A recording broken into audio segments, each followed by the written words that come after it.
പ്രസംഗിക്കുക. അപ്പൊ ഞാൻ കർത്താവിനോട് പറഞ്ഞു, കർത്താപ്പച്ച പ്ലീസ് വേറെ ആരെ തിരഞ്ഞെടുത്തു അതിന് എന്നെ എടുക്കല്ല്, കാരണം എനിക്ക് വചനം പ്രസംഗിക്കാൻ അറിയത്തില്ല. പക്ഷേ കർത്താവ് എന്നോട് പറഞ്ഞു, നോ, ഞാൻ നിന്നെ ഉപയോഗിക്കാൻ ആഗ്രഹിക്കുന്നു, നീ എന്റെ കയ്യിൽ ഒതുങ്ങി തന്നാൽ ഞാൻ ഉപയോഗിച്ചോളാം. അപ്പൊ ഞാൻ പറഞ്ഞു, കർത്താവ് ഇതാ ഞാൻ കർത്താവിന്റെ ദാസി, അങ്ങയുടെ ഇഷ്ടം പോലെ പറഞ്ഞോട്ടെ. കാരണം കർത്താവിന്റെ വേലയ്ക്ക് ഇറങ്ങിയപ്പോൾ എല്ലാവരും എന്നോട് ചോദിച്ചു, സിസ്റ്ററുടെ ശുശ്രൂഷ എന്താ, മിനിസ്ട്രി എന്തുവാ, ഹസ്ബൻഡ് പാസ്റ്റർ ആണെന്നൊക്കെ ചോദിക്കും. എനിക്ക് അങ്ങനെ ഒന്നും പറയാൻ ഒന്നുമില്ല പറയും. പക്ഷെ ഒന്ന് ഞാൻ പറയും, ഞാൻ ഇങ്ങനെ പറയുന്നത്, അതത് ദിവസം ബോസ് അസൈൻമെന്റ് തരും, ഞാൻ അസൈൻമെന്റ് ചെയ്യും. ഹല്ലേലൂയ. ചില ദിവസത്തെ അസൈൻമെന്റ് പ്രാർത്ഥിക്കാനാണ്, ഞാൻ ഇരുന്ന് വീട്ടിൽ ഇരുന്ന് പ്രാർത്ഥിക്കും. ചില ദിവസം കർത്താവിനോട് പറയും, ഇന്നയാളെ വിളിക്കാൻ പറയും, ആ വ്യക്തിയെ വിളിക്കും, ഒന്നെങ്കിൽ വചനം പഠിപ്പിക്കും അല്ലെങ്കിൽ പ്രാർത്ഥിക്കും. ചില ദിവസം കർത്താവ് പറയും, ഇന്ന് പ്രസംഗിക്കാൻ പോകാൻ പറഞ്ഞാൽ പ്രസംഗിക്കാൻ പോകും. ചില ദിവസം പറയും, നീ ഒന്നും ചെയ്യേണ്ട, 6 മാസം വീട്ടിൽ കുത്തിയിരിക്കാൻ പറഞ്ഞാൽ 6 മാസം വീട്ടിൽ കുത്തിയിരിക്കും. ഒരു മീറ്റിംഗ് എടുക്കേണ്ടെന്ന് പറഞ്ഞാൽ ഒരു മീറ്റിംഗ് എടുക്കത്തില്ല, വീട്ടിലിരിക്കും. ഇതാണ് എന്റെ മിനിസ്ട്രി. കർത്താവ് മനസ്സിലായി ഞാൻ പറയുന്നത്. അല്ലാതെ ഒരു ഫുൾ ടൈം പ്രാസംഗികയോ കൺവെൻഷൻ പ്രാസംഗി അങ്ങനെ ഒന്നും ഒരു വലിയ ഇതോടെ നിങ്ങൾ എന്റെ മുമ്പിൽ ഇരിക്കരുത്, അങ്ങനെയൊന്നും ചോദിച്ചാൽ എനിക്ക് അറിയത്തില്ല പറയാൻ. പകരം ഞാൻ എന്തിനെ തവിയാന്ന് പറഞ്ഞത്, ആദ്യമായി ഞാൻ ഈ അമേരിക്ക വന്നപ്പോൾ ഒക്കൽഹോമ എന്ന് പറഞ്ഞ സ്ഥലത്ത് എന്നെ ഒരു മീറ്റിങ്ങിന് വിളിച്ചു. അപ്പം ആന്റി പറഞ്ഞു, മോളെ മോടെ വചനം ഒക്കെ കേട്ടു, മോളൊന്ന് വരണം, മോളെ പ്രസംഗിക്കും. ഞാൻ പറഞ്ഞു, എന്റെ ആന്റി ഇത് ആദ്യമായിട്ട് എന്നെ ഒരു ചർച്ചിൽ, വലിയൊരു ചർച്ചിൽ പ്രസംഗിക്കാൻ വിളിക്കുന്നു. ആന്റി ഞാൻ അത്ര വലിയ പ്രാസംഗികയൊന്നും അല്ല. അപ്പൊ ഞാൻ പറഞ്ഞു, ആന്റി എന്നെ വിളിക്കണോ, കോൺഫറൻസ് ഒക്കെ ആകുമ്പോൾ മറ്റുള്ള ആൾക്കാരെ വിളിച്ചപ്പോൾ ആന്റി പറഞ്ഞു, ഇല്ല മോളെ, ഞാൻ പ്രാർത്ഥിച്ച പരിശുദ്ധാത്മാ മോളെ വിളിക്കാൻ പറഞ്ഞു, അതുകൊണ്ട് മോളെ വിളിക്കും. അപ്പൊ ഞാൻ യാത്ര ചെയ്ത് പോയി, ആദ്യമായിട്ട് ഇൻ പേഴ്സൺ. സൂമിലൊക്കെ ആകുമ്പം നിങ്ങളെയൊക്കെ എനിക്ക് കാണുമ്പോഴും അല്ലെ, കുറച്ച് കഴിഞ്ഞ് കുറച്ച് നേരത്തേക്കേ ഉള്ളൂ അല്ലേ. ഇപ്പൊ നമ്മൾ ഒരിടത്ത് ഡ്രൈവ് ഒക്കെ ചെയ്താൽ, യാത്ര ചെയ്ത് ഒരിടത്ത് പോയി നിന്നൊക്കെ മെസ്സേജ് പറയാന്ന് പറഞ്ഞാൽ സ്റ്റേജ് ഫിയർ ഒക്കെ ഉണ്ട് എനിക്ക്. അതുകൊണ്ട് അങ്ങനെ ഭയം നിരുന്നപ്പോൾ അന്ന് ഞാൻ ഇങ്ങനെ പ്രാർത്ഥിക്കും, കർത്താവ് ഇങ്ങനെ ഒരു മീറ്റിംഗ് വന്ന് ഞാൻ എടുക്കണോ, യെസ് പറയണോ എന്ന് ചോദിച്ച് ദൈവസന്നിധി ഇരുന്നപ്പോ കർത്താവ് അന്ന് എന്നെ ഒരു വെളിപ്പാട് കാണിച്ചു. ആ വെളിപ്പാട് ഇതായിരുന്നു. അതുകൊണ്ട് ഞാൻ ആദ്യം തന്നെ പറയുന്നത്, എന്നെ ഒരു വലിയ സദ്യ കാണിച്ചു കർത്താവ്, ഒരു വലിയ ടേബിള്. ആ ടേബിളില് നിറച്ച് ഭക്ഷണ സാധനങ്ങൾ, മനസ്സിലാവുന്നുണ്ടോ, എല്ലാവിധ ഭക്ഷണ സാധനങ്ങളും ഉണ്ട്. എന്നിട്ട് എന്നോട് കർത്താവ് പറഞ്ഞു, ഇത് കണ്ടോ നീയാ? ഞാൻ പറഞ്ഞു, കണ്ടു കർത്താവ്. പക്ഷെ എന്തുവാ? ഞാൻ പറഞ്ഞു, എല്ലാ തരം ഭക്ഷണം ഉണ്ട്. എന്നിട്ട് പറഞ്ഞു, ചേരയിൽ ഇരിക്കുന്ന ആൾക്കാരെ നോക്കി. ഞാൻ പറഞ്ഞു, ഒത്തിരി ഗസ്റ്റ് വന്നിരിപ്പുണ്ട്, വിശിഷ്ടമായ അനേക ഗസ്റ്റുകൾ വന്ന് കഴിക്കാനിരിക്കുക. കുഞ്ഞു പിള്ളേരുണ്ട്, ചിലരുടെ മുതിർന്നവരുണ്ട്, വലിയ പ്രായം ചെന്നവരുണ്ട്. അപ്പൊ പലരും ഇങ്ങനെ ഇരിക്കുന്നു. അപ്പൊ ഞാൻ പറഞ്ഞു, കർത്താവ് ഒത്തിരി പേരുണ്ട്. അപ്പൊ കർത്താവിനോട് പറഞ്ഞു, ഓക്കെ, നീ പോയി ഭക്ഷണം നോക്കി അവിടെ എന്തിനെങ്കിലും കുറവുണ്ടോ നോക്കാൻ പറഞ്ഞു. ഞാൻ ആ ടേബിളിൽ പോയി നോക്കി, കഴിക്കാൻ ആൾക്കാരുണ്ട്, ചെയറുണ്ട്, ടേബിൾ ഉണ്ട്, പാത്രമുണ്ട്, പാത്രത്തിനകത്ത് ഭക്ഷണമുണ്ട്, വിവിധ തര ഭക്ഷണങ്ങളുണ്ട്, എല്ലാം ഉണ്ട്.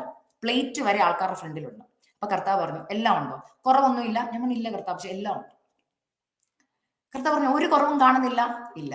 ഞാൻ പറഞ്ഞു, ഓക്കെ. ഞാൻ കർത്താവ് വിളിക്കും, ഇത് ആരാ വിളമ്പുന്നേ? കർത്താവ് പറഞ്ഞു, ഞാനാ വിളമ്പുന്നേ. ഓക്കെ, എന്നാ വിളമ്പാൻ പറഞ്ഞു. ഞാൻ നോക്കി നിൽക്കുക കർത്താവ് വിളമ്പാൻ. കർത്താവ് വിളമ്പുന്നില്ല. നോക്കി നിന്നപ്പോ കർത്താവ് ചോദിച്ചു, എല്ലാം ഉണ്ട്, പക്ഷെ വിളമ്പാൻ തവിയില്ല ഇവിടെ. മനസ്സിലായോ? അപ്പൊ ഞാൻ കർത്താവിനോട് ചോദിച്ചു, എല്ലാം ഉണ്ടായിട്ട് തവി ഇല്ലാതെ വരുന്ന അവസ്ഥ നിങ്ങൾ ആരെങ്കിലും ചിന്തിച്ചിട്ടുണ്ടോ? നിങ്ങൾ എങ്ങനെ വിളമ്പി കൊടുക്കും? ബിരിയാണിയാ, എങ്ങനെ വിളമ്പി കൊടുക്കും?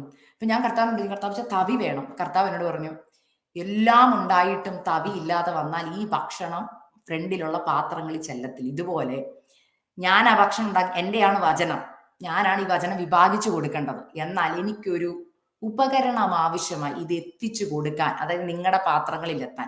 അതുകൊണ്ട് ഞാൻ നിന്നെ ഒരു തവിയായിട്ട് എടുക്കാൻ പോവാം, നീ എന്റെ കയ്യിൽ അങ്ങോട്ട് ഒതുങ്ങി തന്നാൽ മതി. ഞാൻ സ്ത്രീകളുടെ മീറ്റിംഗ് ആയതുകൊണ്ട് ഞാൻ നിങ്ങളോടൊരു കാര്യം ചെയ്യും, നമ്മുടെ അടുക്കളയിലെ തവികളെല്ലാം നിങ്ങൾക്ക് ഇഷ്ടമാണോ? എനിക്കിഷ്ടമല്ല. ഒത്തിരി തവിയുണ്ടേ, പക്ഷെ എനിക്കിഷ്ടമുള്ള കുറച്ച് തവിയുണ്ട് കേട്ടോ. അത് ഉപയോഗിച്ച് കളയാൻ പറഞ്ഞാലും കളയത്തില്ല. എന്താണെന്നറിയോ, അത് നമ്മുടെ കയ്യിലങ്ങ് മെരുകി വരിക, മനസ്സിലാവുന്നുണ്ട്. എല്ലാം എടുക്കാൻ പറഞ്ഞാൽ നമ്മൾ പറയും, ഓ ആ തവി എടുക്കണം, മറ്റേ തവി എടുക്കണം. നമ്മുടെ പിള്ളേരൊക്കെ ഗസ്റ്റ് ഒക്കെ വരുമ്പോൾ തവി എടുക്കും. ഞാൻ ഒരു ടീച്ചിങ് മെത്തേഡിലാണ് ഇന്നത്തെ വചന ശുശ്രൂഷ കൊണ്ടുപോകാൻ ആഗ്രഹിക്കുന്നത്, മനസ്സിലാവുന്നുണ്ട്. നിങ്ങൾക്ക് മനസ്സിലാക്കാൻ വേണ്ടി ഇത്രയും പറയുന്നത്. അടുക്കളയിലൊക്കെ പരിചയമുള്ളവർക്കറിയാം. നമ്മൾ എല്ലാ തവി എടുക്കത്തില്ല, നമുക്ക് ഇഷ്ടമുള്ള ഒരു തവിയുണ്ട്, അത് നമ്മുടെ കയ്യിൽ ഒതുങ്ങിയിരിക്കും. നമുക്കറിയാം ഇതിനകത്തെടുത്താൽ, അല്ലെ, അതും ഓരോ തവിക്ക് ഓരോ ദൗത്യമാണ്. പക്ഷെ കർത്താവ് എന്നോട് പറഞ്ഞ കാര്യം, ഇതേ തവിയാണ് എല്ലാവർക്കും വിളവ്. ഇപ്പൊ ബിരിയാണിയാണ് നമ്മൾ വിളമ്പുന്നെങ്കിൽ എല്ലാവർക്കും ആ തവി തന്നെ, പക്ഷെ അളവ് എടുക്കുന്ന കണ്ടിട്ടുണ്ടോ നിങ്ങൾ?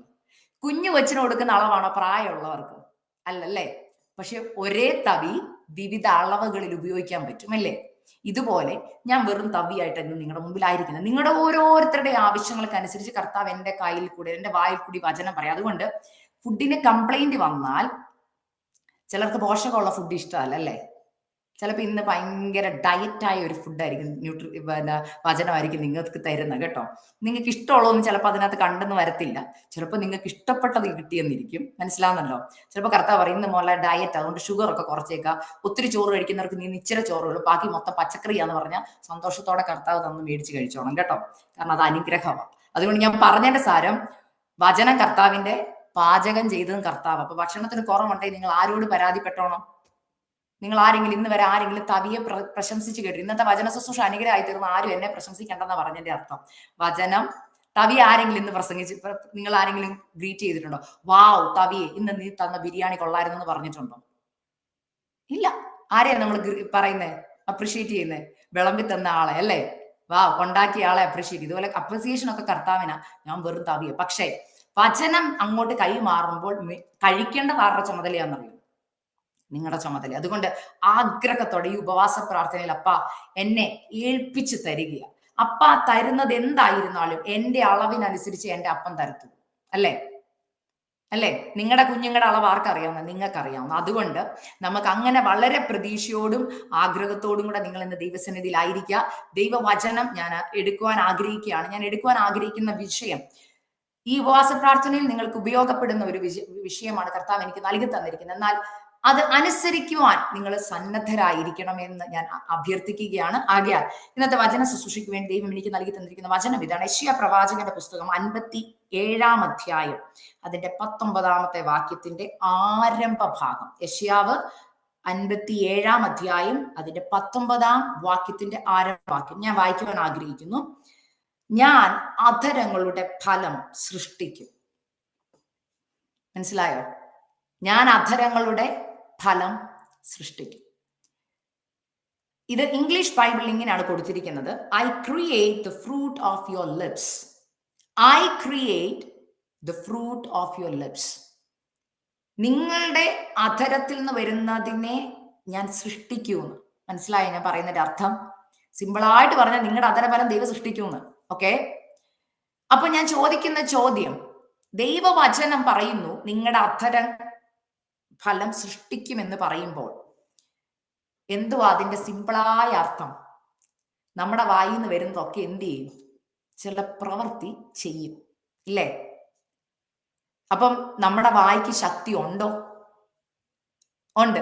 ഉണ്ടെന്നുള്ളവരൊന്നൊക്കെ ഒന്ന് കൈവയ്ക്കുക. എന്റെ അധരത്തിന് ശക്തി ഉണ്ട്. ശക്തി ഇല്ലെന്ന് പറഞ്ഞാൽ നമ്മൾ ലോകപരമായി നോക്കിയാലും ചിലർ പറയും വായെടുത്തൊന്നും പറയില്ല. ചിലർ പറയും കരുനാക്ക് വിളച്ചൊന്നും പറയില്ലേ, നടക്കുന്നു. ചിലരുടെ വിചാര കരുനാക്കുള്ളവർ പറഞ്ഞാൽ നടക്കും. കരുനാക്കുള്ളവരല്ല, നമ്മൾ ദൈവമക്കളായതുകൊണ്ട് നമ്മൾ പറയുന്നത് ചിലതൊക്കെ നടക്കും. അതുകൊണ്ട് വെറുതെ ഉപയോഗിക്കാനുള്ള ഒരു ആയുധമല്ലെന്നാണ്. മനസ്സിലായോ? നിങ്ങളായിരിക്കുന്ന സാഹചര്യം എന്തെന്ന് എനിക്ക് അറിയത്തില്ല. ചിലപ്പോൾ നിങ്ങൾ കുടുംബ പ്രശ്നങ്ങളിലായിരിക്കാം, അല്ലെങ്കിൽ ദാമ്പത്തിക പ്രശ്നങ്ങളിൽ ഏർപ്പെട്ടവർ കാണും, അല്ലെങ്കിൽ സാമ്പത്തിക പ്രയാസങ്ങൾ അനുഭവിക്കുന്നവർ കാണാം, അല്ലെങ്കിൽ തലമുറയോർത്ത് കരയുന്നവർ കാണാം. ഇതൊക്കെ ദൈവത്തിന് അറിയാം. പക്ഷെ പരിശുദ്ധാത്മാവ് ഇന്ന് എല്ലാവർക്കും ക്ലബ് ചെയ്ത് കർത്താവ് എനിക്ക് തന്ന ആലോചന ഇതാണ്: നിന്റെ നാവിനെ സൂക്ഷിക്കുക. മനസ്സിലായോ? അത് എന്തുകൊണ്ട്? മനസ്സിലാവുന്നുണ്ടോ? പറഞ്ഞു. നിങ്ങളൊക്കെ പ്രാർത്ഥിക്കുന്നവരാ, ഉപവാസ പ്രാർത്ഥന ഇരിക്കും. നിങ്ങൾ ഒത്തിരി ലിസ്റ്റുമായിട്ട് ഇന്ന് ദൈവസന്നിധി ഇരിക്കുന്നു. അപ്പ എന്റെ ജോലി, എന്റെ പഠിത്തം, അല്ലെങ്കിൽ എന്റെ ഭാവി, എന്റെ കുഞ്ഞുങ്ങളുടെ ഭാവി, ഞങ്ങളുടെ വീട്, ഞങ്ങളുടെ കടം, ഇതൊക്കെ ഉണ്ട് നിങ്ങൾക്ക് വിഷയങ്ങൾ. എന്നാൽ കർത്താവ് ചോദിക്കുന്നത്, ഇതൊക്കെ ഇരിക്കുമ്പോൾ നിങ്ങൾ എന്റെ സന്നിധിയിൽ വന്ന് പ്രാർത്ഥിക്കുവാനിരിക്കുമ്പോൾ നിങ്ങൾ ആദ്യം മനസ്സിലാക്കേണ്ടത് വായിൽ നിന്ന് പുറത്തു വരുന്ന വാക്കിന് ഭയങ്കര ശക്തി ഉണ്ടെന്ന്. മനസ്സിലായോ? അതെവിടെയാണെന്ന് കുറച്ചും കൂടെ ഞാനൊന്ന് ഒരു വചനം പറയാം. അപ്പൊ നിങ്ങൾക്കൊക്കെ അറിയാവുന്ന വചനമാ. സദൃശ്യവാക്യങ്ങൾ 18 അധ്യായം അതിന്റെ 21 വാക്യം ഇങ്ങനെ പറയുന്നു: മരണവും ജീവനും നാവിന്റെ അധികാരത്തിലിരിക്കുന്നു. അതായത് സദൃശ്യവാക്യങ്ങൾ 18:21 എന്തോ എഴുതിയിരിക്കുന്നത്? മരണവും ജീവനും നാവിന്റെ അധികാരത്തിലിരിക്കുന്നു. അതിൽ ഇഷ്ടപ്പെടുന്നവർ അതിന്റെ ഫലം അനുഭവിക്കും. ഇംഗ്ലീഷിൽ എനിക്ക് ആ വാക്യം കുറച്ചും കൂടെ ഇഷ്ടമാണ്. Your tongue has the power of life and death. Those who love to talk will eat the fruits of their words. Those who love to talk. ഇത് ആരോടാ സംസാരിക്കുന്ന? സ്ത്രീകളോടാ. നമുക്ക് ഏറ്റവും ഇഷ്ടമുള്ള കാര്യമാണ് സംസാരിക്കാനല്ലേ. സൈക്കോളജി ഇങ്ങനെ ഒരു കാര്യം പറയുന്നു: ഒരു സ്ത്രീ ഒരു ദിവസം കുറഞ്ഞെന്ന് 30,000 വാക്കുകൾ ഉപയോഗിക്കുന്ന, പുരുഷന്മാർ 7,000 വാക്കുകൾ. ചിരിക്കുന്നു. എല്ലാവരും ചിരിക്കുക. ഞാൻ സംസാരിക്കുന്ന ആളാട്ടോ, ഞാൻ ഭയങ്കര ടോക്കറ്റീവാ. പക്ഷെ എൻ്റെ ഭർത്താവുണ്ടല്ലോ, മിനിമൽ ടോക്കിങ്, ചോദിക്കുന്നതിന് മാത്രമേ ഉത്തരം പറയൂ. ഇന്ന് ആരാധന എങ്ങനെ ഉണ്ടായിരുന്നു എന്ന് ചോദിച്ചാൽ എൻ്റെ ഭർത്താവ് പറയും പ്ലസ് അനുഗ്രഹമായിരുന്നു, കഴിഞ്ഞു. പക്ഷെ എന്നോട് നിങ്ങൾ ചോദിച്ചേ എങ്ങനെ ഉണ്ടായിരുന്നു ആരാധന, അയ്യോ അത് ചെന്നപ്പോൾ ഉണ്ടല്ലോ 2 പാട്ട് പാടി, അത് കഴിഞ്ഞ് പാസ്റ്റർ ഇന്ന പ്രസംഗിച്ച ഇങ്ങനെ അങ്ങോട്ട് പറയും അല്ലേ, വിശദീകരിച്ച് അങ്ങോട്ട് പറയും. നമ്മൾ ഒത്തിരി സംസാരിക്കുന്നവരാ അല്ലേ ഇല്ലേ? അതുകൊണ്ടാണ് സ്ത്രീകൾ കൂടുതൽ നേരവും പ്രാർത്ഥിക്കുന്നത്, പുരുഷന്മാർ കുറച്ച് നേരവും പ്രാർത്ഥിക്കുന്നത്. ശ്രദ്ധിച്ചിട്ടുണ്ടോ? നമ്മൾ പ്രാർത്ഥിക്കുന്ന എത്ര നേരം? കർത്താവിനോട് പരാതി എല്ലാം പറയും. കർത്താവ് ഒക്കെ അറിയാം, എന്നോട് അങ്ങനെ പറഞ്ഞു, എൻ്റെ ഭർത്താവ് അങ്ങനെ പറഞ്ഞു, എൻ്റെ അമ്മായിയും എന്നോട് ഇങ്ങനെ പറഞ്ഞു, എൻ്റെ നാത്തു നിന്ന് കണ്ട വന്നപ്പോൾ നോക്കിയ നോട്ടം പോലും ശരിയല്ല. നമ്മളിതെല്ലാം കർത്താവിനോട് പറയും. കർത്താവിന് ഇതൊക്കെ അറിയാം. കർത്താവിന് ഇഷ്ടമാണ് നമ്മുടെ സംസാരം കേൾക്കും കേട്ടോ. അതുകൊണ്ട് പ്രാർത്ഥനയുടെ അളവൊന്നും കുറയ്ക്കരുത്. പരാതികളൊക്കെ കർത്താവിൻ്റെ അടുക്ക പറയണം, മനുഷ്യരോട് പറയരുത്. പക്ഷേ ഈ പറയുമ്പോൾ തന്നെ നമ്മൾ പറയുന്ന വേറൊരു കാര്യം കൂടെ ഉണ്ട്. സ്ത്രീകൾ എപ്പോഴും പറയുന്ന ഒരു കാര്യമാണ്, ഞാൻ എന്നെയും കൂടെ ഉൾപ്പെടുത്തിയ കേട്ടോ പറയുന്നത്, അല്ല നിങ്ങൾ ഇതൊന്നുമല്ല, എന്നെയും കൂടെ ഉൾപ്പെടുത്തി നമ്മളാകുന്ന സമൂഹം പറയുന്ന ഒരു കാര്യം. നമ്മൾ പരാതി പറയും, വേദന പറയുന്നതിന്റെ കൂടെ തന്നെ നമ്മൾ പറയും, എന്റെ സിസ്റ്ററെ എനിക്ക് അറിയത്തില്ല, പ്രാർത്ഥിച്ചിട്ട് ഒന്നും ഒരു മറുപടിയും കിട്ടുന്നു, എന്റെ ദൈവം എന്നെ സ്നേഹിക്കുന്നില്ലെന്നോ, എന്റെ ദൈവം എന്നെ കൈവിട്ടെന്നോ, എനിക്ക് ആരുമില്ല. ഇങ്ങനെ പറഞ്ഞ ആരെങ്കിലും ഒക്കെ ഇവിടെ ഉണ്ടോ? ഓ, നിങ്ങൾ പറഞ്ഞിട്ടില്ല, ഞാൻ പറഞ്ഞിട്ടുണ്ട് കേട്ടോ. എന്റെ ദൈവം എന്നെ കൈവിട്ടു, എന്റെ വിഷയമൊന്നും കർത്താവ് കേൾക്കുന്നില്ലെന്നാണ് വിചാരിക്കുന്നത്. എവിടെ ഇരിക്കുന്നത്? പ്രാർത്ഥിക്കാൻ. എന്തിനാ ചർച്ചിൽ പോയ? ഉപവസിക്കാൻ. ഉപവസിക്കുകയാണോ? അതെ ഉപവസിക്കുക. പ്രാർത്ഥിക്കുകയാണോ? പ്രാർത്ഥിക്കുക. എത്ര മണിക്കൂർ പ്രാർത്ഥിച്ചു? 5-6 മണിക്കൂർ പ്രാർത്ഥിച്ചു. പക്ഷെ ലാസ്റ്റ് എന്താ പറയുന്നതെന്ന് അറിയോ? ഉപവാസ പ്രാർത്ഥന കഴിഞ്ഞോട്ട് ഇറങ്ങത്തില്ലേ? എങ്ങനെ ഉണ്ടായിരുന്നു ഉപവാസ പ്രാർത്ഥന? അയ്യോ ഭയങ്കര അനുഗ്രഹമായിരുന്നു സിസ്റ്ററെ, ഭയങ്കര അനുഗ്രഹമായിരുന്നു. എന്ത് നടന്നു? ഓ അവരുടെ പ്രാർത്ഥനയ്ക്ക് മറുപടി കിട്ടി. ഇവരുടെ സിസ്റ്ററിനോ? ഓ എന്നാ പറയാനാ സിസ്റ്ററെ, ഞാൻ 21 ഇരുന്നു, ഒരു പ്രയോജനവും ഇല്ല. എനിക്കിത് അറിയത്തില്ല എന്റെ കർത്താവ് എന്റെ പ്രാർത്ഥനയൊക്കെ കേൾക്കുന്നുണ്ടോ. എന്റെ കൊച്ചിന്റെ കാര്യത്തിൽ എനിക്കൊരു പ്രതീക്ഷയൊന്നുമില്ല. പറയുവാണേ, എനിക്കൊരു പ്രതീക്ഷയൊന്നുമില്ല. ഓ എനിക്ക് ജോലി കിട്ടുമെന്ന് പ്രതീക്ഷയൊന്നുമില്ല. ഓ എന്റെ കടം മാറുമെന്നൊന്നും എനിക്ക് പറയാം. എനിക്ക് ചില പറഞ്ഞേ ഈ രോഗം എന്നെയും കൊണ്ടേ, ഈ വലിവ് എന്നെയും കൊണ്ടേ പോകത്തുള്ളൂ. ഞാൻ കേട്ടിട്ടുള്ളൂ, ഈ വലിവ് എന്നെയും കൊണ്ടേ പോകത്തുള്ളൂ. എന്റെ കൊച്ചോ, ഓ അവൻ പഠിക്കാൻ മാട്ടണേ, എനിക്ക് ഒരു പ്രതീക്ഷയില്ല അവനിൽ. മനസ്സിലാക്കണം നമ്മൾ എവിടെ ഇരിക്കുന്നെന്നറിയാമോ? ദൈവസന്നിധി. നമ്മൾ എന്ത് കഴിഞ്ഞിട്ട് ഇറങ്ങിയത്? ദൈവത്തോട് സംസാരിച്ചിട്ട് ഇറങ്ങിയത്. ഇത്രയും ദിവസം ഡെഡിക്കേറ്റ് ചെയ്ത് ടൈം ഇരിക്കുക ഫാസ്റ്റിങ്ങിന്. വേറെ ഇപ്പൊ ഈ നിമിഷം കൊണ്ട് ഞാൻ ആന്റിമാരോട് ചോദിക്കാം, ആന്റിമാരെ ഇത്രയും നേരം സൂമിൽ നിങ്ങൾ ഇരിക്കുന്നത്, നിങ്ങൾക്ക് വേറെ പണിയൊന്നും ഇല്ലെന്ന് ചോദിച്ചാൽ പറയും, എന്റെ മോളെ അടുക്കളയിൽ ഒത്തിരി പണിയുണ്ട്, ഇഷ്ടം പോലെ പണി കിടക്കുക, ജോലിയും കഴിഞ്ഞിട്ടാ വന്നിരിക്കുന്നത്. പിന്നെ എന്തിനാ ആന്റി ഇവിടെ വന്നിരിക്കുന്നത്? എന്റെ മോളെ എന്റെ പ്രാർത്ഥനാ വിഷയത്തിന് മറുപടിക്കുക. പക്ഷെ പ്രാർത്ഥന കഴിഞ്ഞിട്ട് നമ്മൾ പറഞ്ഞ വാക്ക്, ഇത്രയും സമയം എടുത്ത് ഇൻവെസ്റ്റ് ചെയ്ത് നിങ്ങൾ ദൈവസന്നിധി ഇരുന്നിട്ട് ദൈവവചനം ഒക്കെ കേട്ട് ഇപ്പൊ എന്റെ മെസ്സേജ് ഒക്കെ കഴിഞ്ഞ് നിങ്ങൾ എഴുതിട്ട് പോകുമ്പോൾ നിങ്ങൾ പറഞ്ഞ വാക്കെന്നാ? അനുഗ്രഹിക്കപ്പെട്ട മെസ്സേജ് എന്നൊക്കെ പറഞ്ഞ് ചിലപ്പോൾ എഴുന്നേക്കും. ചിലപ്പോൾ പറയും, ഓ ഞാൻ ഉദ്ദേശിച്ച പോലെ വചനമൊന്നും എനിക്ക് കിട്ടിയില്ല, എനിക്ക് ദൂതൊന്നും കിട്ടിയില്ലെന്ന് ചിലപ്പോൾ പറയാം. പക്ഷേ ഫാസ്റ്റിംഗ് കഴിഞ്ഞുള്ള നിങ്ങളുടെ വാക്ക് എന്താന്ന് എന്റെ ചോദ്യം. ഇതിനകത്ത് എത്ര പേര് ഇന്ന് പറഞ്ഞ് ഈ ഫാസ്റ്റിംഗ് ഇരിക്കുന്നത്, ഇന്ന് എന്റെ മറുപടിയുടെ ദിവസം, ഞാനത് വിശ്വസിക്കുക, അല്ലെങ്കിൽ ഈ ഫാസ്റ്റിംഗിൽ കർത്താവ് എനിക്ക് വേണ്ടി പ്രവർത്തിക്കുമെന്ന് ഞാൻ വിശ്വസിക്കുന്നു, ഇങ്ങനെ പറഞ്ഞ് ഈ ഫാസ്റ്റിംഗ് തുടങ്ങി എത്ര പേരുണ്ട്? അതോ എല്ലാ വർഷത്തെയും പോലെ ഞാനും ഫാസ്റ്റിംഗ് ഇരിക്കുന്നു, എല്ലാവരും ഇരിക്കുന്നതുകൊണ്ട് ഞാൻ അങ്ങ് ഇരിക്കും, അങ്ങനെയാണോ? അങ്ങനെ ഇരുന്നിട്ട് പ്രയോജനമില്ല. പകരം ഇവിടെ ഞാൻ പറയുന്നു, മരണവും ജീവനും നാവിന്റെ അധികാരത്തിലിരിക്കുന്നു, അതിൽ ഇഷ്ടപ്പെടുന്നവൻ അതിന്റെ ഫലം തിന്നുന്നു. അതിൽ ഇഷ്ടപ്പെടുന്നവൻ, ഏതിൽ? പോസിറ്റീവായത് പറയാൻ ഇഷ്ടപ്പെടുന്നവർ അതിന്റെ ഫലം തിന്നും, അനുഭവിക്കും. മനസ്സിലാകുന്നുണ്ടോ ഞാൻ പറയുന്നത്? വചനത്തിൽ നിന്ന് ഞാൻ പറയുക. സഭാപ്രസംഗി 5-ാം അധ്യായത്തിൽ ഇങ്ങനെ ഒരു വാക്യമുണ്ട്, ദൈവസന്നിധിയിൽ ഒരു വാക്ക് പറയാൻ നീ ബന്ധപ്പെടരുത്. വായിച്ചിട്ടുണ്ടോ അത്? ഇല്ലെങ്കിൽ നമുക്കൊന്ന് വായിക്കാം. അതിന്റെ സീരിയസ്നെസ് ഒന്ന് മനസ്സിലാക്കണം. നാവിനെ കുറിച്ച് ഇന്ന് പറയാൻ കാരണം അതാ. ഓക്കെ, നിങ്ങളുടെ വിടുതലിന് ഒരിക്കലും നിങ്ങൾ തടസ്സമായി നിൽക്കരുത്. അതുകൊണ്ട് ഞാൻ പറയുക, സഭാപ്രസംഗി 5-ന്റെ 2-ാം വാക്യം ഞാൻ വായിക്കാം. സഭാപ്രസംഗി 5-ന്റെ 2. അതിവേഗത്തിൽ ഒന്നും പറയരുത്, ദൈവസന്നിധിയിൽ ഒരു വാക്ക്, ആ വാക്ക് കേൾക്കണം, ഒരു വാക്ക് ഉച്ചരിപ്പാൻ നിന്റെ ഹൃദയം ബന്ധപ്പെടരുത്. ദൈവം സ്വർഗത്തിലും നീ ഭൂമിയിലുമല്ലോ, ആകയാൽ നിന്റെ വാക്ക് ചുരുക്കമായിരിക്കട്ടെ. കഷ്ടപ്പാടിന്റെ ആധിക്യം കൊണ്ടും സ്വപ്നപെരുപ്പം കൊണ്ടും ഭോഷന്റെ ജൽപ്പനം ജനിക്കുന്നു. ദൈവത്തിന് നേർച്ച നേർന്നാൽ കഴിപ്പാൻ താമസിക്കരുത്, മൂടന്മാരിൽ അവന് പ്രസാദമില്ല. നീ നേർന്നത് കഴിക്കാം, നേർന്നിട്ട് കഴിക്കാതിരിക്കുന്നതിനേക്കാൾ നേരാതിരിക്കുന്നല്ല. എന്നിട്ട് പറയുക, നിന്റെ വാ നിന്റെ ദേഹത്തിന് പാപകാരണമാകരുത്. അബദ്ധവശാൽ വന്നു പോയെന്ന് ദൂതന്റെ സന്നിധിയിൽ പറയുകയും അരുത്. ദൈവം, ആ വാക്കൊന്ന് അടയാളപ്പെടുത്തണേ, ശരിക്കും അടയാളപ്പെടുത്തുന്ന ദൈവമക്കള്. ദൈവം നിന്റെ വാക്ക് നിമിത്തം, നിന്റെ വാക്ക് നിമിത്തം കോപിച്ച് നിന്റെ കൈകളുടെ പ്രവൃത്തിയെ നശിപ്പിക്കുന്നത് എന്തിന്?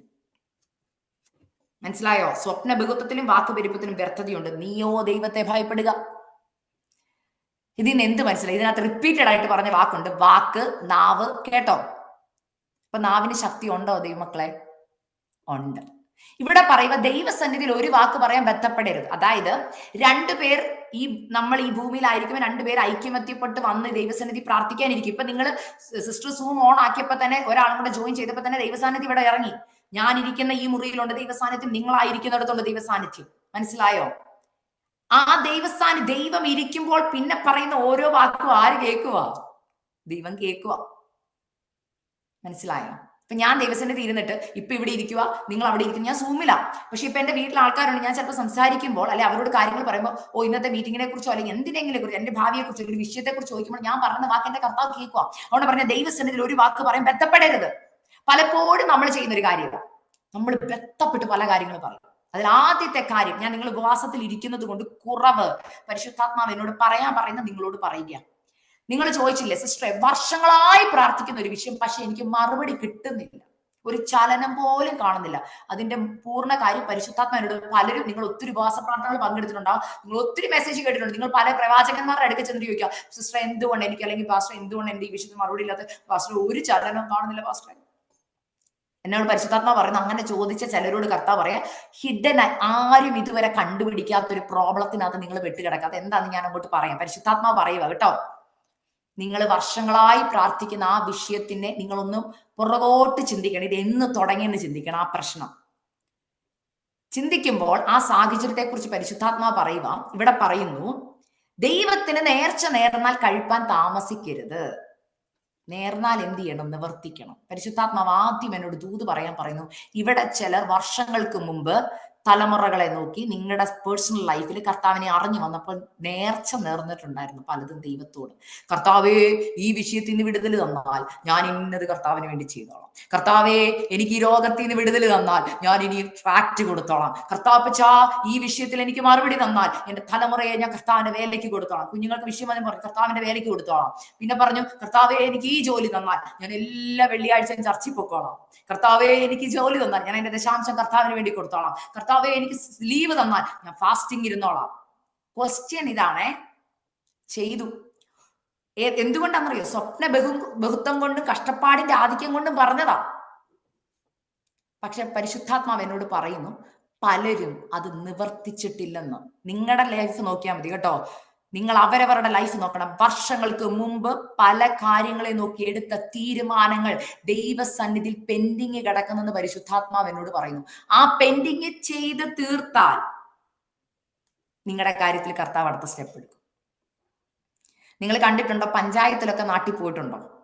കാര്യങ്ങൾക്ക് എന്തിനെങ്കിലും വർഷങ്ങൾ കഴിഞ്ഞ് നിങ്ങൾ നാട്ടിലൊക്കെ പോയിട്ട് ലീവ് കഴിഞ്ഞ് ചെല്ലുമ്പോൾ വീടിന്റെ കാര്യത്തിനായിരിക്കും പോകുന്നത്. അപ്പൊ നമ്മുടെ പഞ്ചായത്തിലെ ആൾക്കാർ പറയും, സിസ്റ്ററെ ഇത്ര വർഷമായിട്ട് വീടിന്റെ കരവടച്ചിട്ടില്ല കേട്ടോ, കരവടച്ച് മൊത്തമായിട്ട് അപ്പൊ ഞങ്ങൾ കാര്യം തീർപ്പാക്കാന്ന് പറയും. ആണോ? അനുഭവിച്ചിട്ടുണ്ടോ? ഇല്ലേ?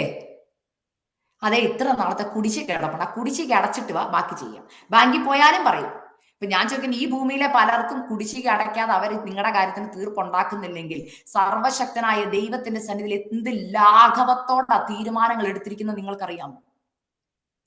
ഞാൻ ചിലരുടെ വിഷയങ്ങൾ ഞാനിത് പറയാൻ കാരണം, എന്നെ കുറച്ച് നാളുകൾക്ക് മുമ്പ്, എനിക്ക് ഇന്ന് ഓർമ്മയുണ്ട്, ഒരു ആന്റി എന്നോട് വിളിച്ചിട്ട് പറഞ്ഞു, ആന്റിയുടെ മോന് വേണ്ടി പ്രാർത്ഥിക്കാൻ ആന്റി വിഷയങ്ങളൊക്കെ പറയുമ്പോൾ തന്നെ ഉള്ളിൽ പരിശുദ്ധാത്മാവ് എന്നോട് പറയാൻ തുടങ്ങി, ആ വിഷയം ഏറ്റെടുക്കരുത്, പ്രാർത്ഥിക്കരുതെന്ന്. പക്ഷെ നമുക്ക് ആന്റിയോട് പറയാൻ പറ്റുമോ, ആന്റി ഞാൻ പ്രാർത്ഥിക്കത്തില്ലെന്ന്? ഞാൻ പറഞ്ഞു, ആന്റി പറ, വിഷയങ്ങളൊക്കെ പറ, ഞാൻ പ്രാർത്ഥിച്ചിട്ട് ആന്റി അറിയിക്കാന്ന് പറഞ്ഞു. കൂടെ പ്രാർത്ഥിച്ചില്ല ഫോണിൽ. എന്നാൽ ഫോൺ വെച്ചു, ഞാൻ ദൈവസന്നിധിയിൽ ആ വിഷയത്തിനു വേണ്ടി പ്രാർത്ഥിച്ചപ്പോൾ പരിശുദ്ധാത്മാവ് എന്നോട് പറഞ്ഞു, ആ മോന് ഒരിടത്ത് എന്ന് കടബാധ്യതപ്പെട്ട് ഭയങ്കര ക്രിട്ടിക്കലായിട്ട് കിടക്കുക, ഏത് നിമിഷവും പോലീസ് വരാം, അറസ്റ്റ് ചെയ്യാൻ, ഭയങ്കര ഒരു വിഷയത്തിലാണ്. ഞാൻ പ്രാർത്ഥിച്ചപ്പോൾ പരിശുദ്ധാത്മാവ് എനിക്ക് ആലോചന നൽകി തന്നു. ആന്റി വർഷങ്ങൾക്ക് മുമ്പ് ഈ കുഞ്ഞിനെ കിട്ടാൻ ബുദ്ധിമുട്ടി, ഡെലിവറി സിസേറിയൻ ആയിരുന്നു, വളരെ ബുദ്ധിമുട്ടിയപ്പോൾ ആ കിടക്കെ കിടന്നുകൊണ്ട് ഒരു തീരുമാനം എടുത്തു. അമ്മയെ കൊച്ചെന്നുള്ള തീരുമാനം എടുത്ത് പറഞ്ഞു, കർത്താവേ എനിക്ക് മോനെ ദാനമായി തന്നാൽ ഈ കുഞ്ഞിനെ ഞാൻ ബൈബിൾ സ്കൂളിൽ വിട്ട് പഠിപ്പിച്ച് കർത്താവിന്റെ വേലയ്ക്ക് വേണ്ടി കൊടുത്തോളാം. പക്ഷെ പ്രശ്നം എന്താ വെച്ചാൽ കൊച്ചു നല്ല മിടുക്കനാ പഠിക്കാൻ, ഫുൾ ഓൾറൗണ്ടറാ. പഠിക്കാനൊക്കെ മിടുക്കനായി വന്നപ്പോൾ എല്ലാവരും പറഞ്ഞു മോനെ ഡോക്ടർ ആക്കണം. ആന്റി എന്ത് ചെയ്യുന്നറിയോ, കടമൊക്കെ മേടിച്ച് വീടൊക്കെ ലോൺ വെച്ച് ഡോക്ടർ ആക്കി. പക്ഷെ ഡോക്ടർ ആയോ എന്ന് ചോദിച്ചാൽ പഠിച്ചു, 5 വർഷം പഠിച്ചു, വേറെ വിദേശ രാജ്യത്താണ് പഠിച്ചത്. പഠിച്ചു, പക്ഷെ പഠിച്ചിറങ്ങിയിട്ട് ഒന്നും അനുഭവിക്കാൻ പറ്റിയില്ല. മനസ്സിലായോ? ജോലി കിട്ടുന്നില്ല ഒരിടത്തും, ലോണുകൾ ബാങ്കുകളിൽ നിന്ന് വിളി വന്നു, കോളുകൾ വരുന്നു, ഒന്നും ചെയ്യാൻ പറ്റുന്നില്ല. അതും കഷ്ടപ്പെട്ട മോൻ പഠിച്ചത്, ഒത്തിരി ബുദ്ധിമുട്ടുകൾ അനുഭവിച്ചു. അപ്പൊ ആന്റി എന്നെ വിളിച്ച് പറയും, മോനെ വേണ്ടി. പക്ഷെ കർത്താവ് പ്രാർത്ഥന പറഞ്ഞു, ആന്റി ഇങ്ങനെ ഒരു കാര്യം വെളിപ്പെടുന്നല്ലോ. അപ്പൊ ആന്റി പറഞ്ഞു, അയ്യോ മോളെ സത്യമോ, ഞാനത് മറന്നുപോയിരുന്നു. എപ്പ മറന്നുപോയി? ലേബർ റൂമിൽ സിസേറിന് കിടക്കുമ്പോൾ ഓർമ്മയുണ്ടായിരുന്നു, വളർത്താൻ നേരത്ത് ഓർമ്മയുണ്ടായിരുന്നു. പക്ഷെ കൊച്ചു പഠിക്കുന്നൊക്കെ കണ്ട് നല്ല സാമ്പത്തിക നല്ല മിടുക്കനായിട്ട് കണ്ടപ്പോൾ എന്ത് ചെയ്തു? കർത്താവിന് കൊടുത്ത വാക്ക് മറന്നിട്ട് ആന്റിയുടെ ഇഷ്ടത്തിന് ആന്റി തീരുമാനം എടുത്തു തലമുറയുടെ കാര്യത്തിൽ. അവിടെ എഴുതിയിരിക്കുന്ന വാക്ക് നിങ്ങൾ ശ്രദ്ധിച്ചോ? നിന്റെ ദേഹത്തിന് പാപകാരണമായി തീരരുത്. എന്നിട്ട് പറയുക, ദൈവം നിന്റെ വാക്ക് നിമിത്തം കോപിക്കുന്നു. എന്നിട്ട് പറഞ്ഞ വാക്ക് കേട്ടു. ചിലർ പറയും പിശാജ്, നമ്മളെല്ലാവരും പറയുന്ന ഒരു വാക്കല്ലേ പിശാജിന്റെ പോരാട്ടം എന്ന് പറയത്തില്ലേ? ചില കാര്യം പിശാജ് പറയും, എന്നെ വെറുതെ വിട്ടേര്, ഇത് നിങ്ങളും ദൈവമായിട്ടുള്ള ഇടപാട്, അതിനകത്ത് ഞാനില്ലെന്ന് പറയും പിശാജ്. കാരണം എന്നെ ഇപ്പൊ ഈ വിഷയത്തിൽ അതാ എന്നോട് പരിശുദ്ധാത്മാ പറയുന്നു, ഇവിടെ പലരും പിശാജിനെ കുറ്റം പറഞ്ഞുകൊണ്ടിരിക്കുക. പിശാജ് മാറി നിങ്ങളോട് പറയുക, എനിക്കിതുമായിട്ട് ഒരു ബന്ധവും ഇല്ല, ഇത് നിങ്ങളും ദൈവമായിട്ടുള്ള ഇടപാട്, അതിനകത്ത് എന്നെ പിടിച്ചിടരുത്. എന്തോ ഇടപാടെന്നറിയാമോ?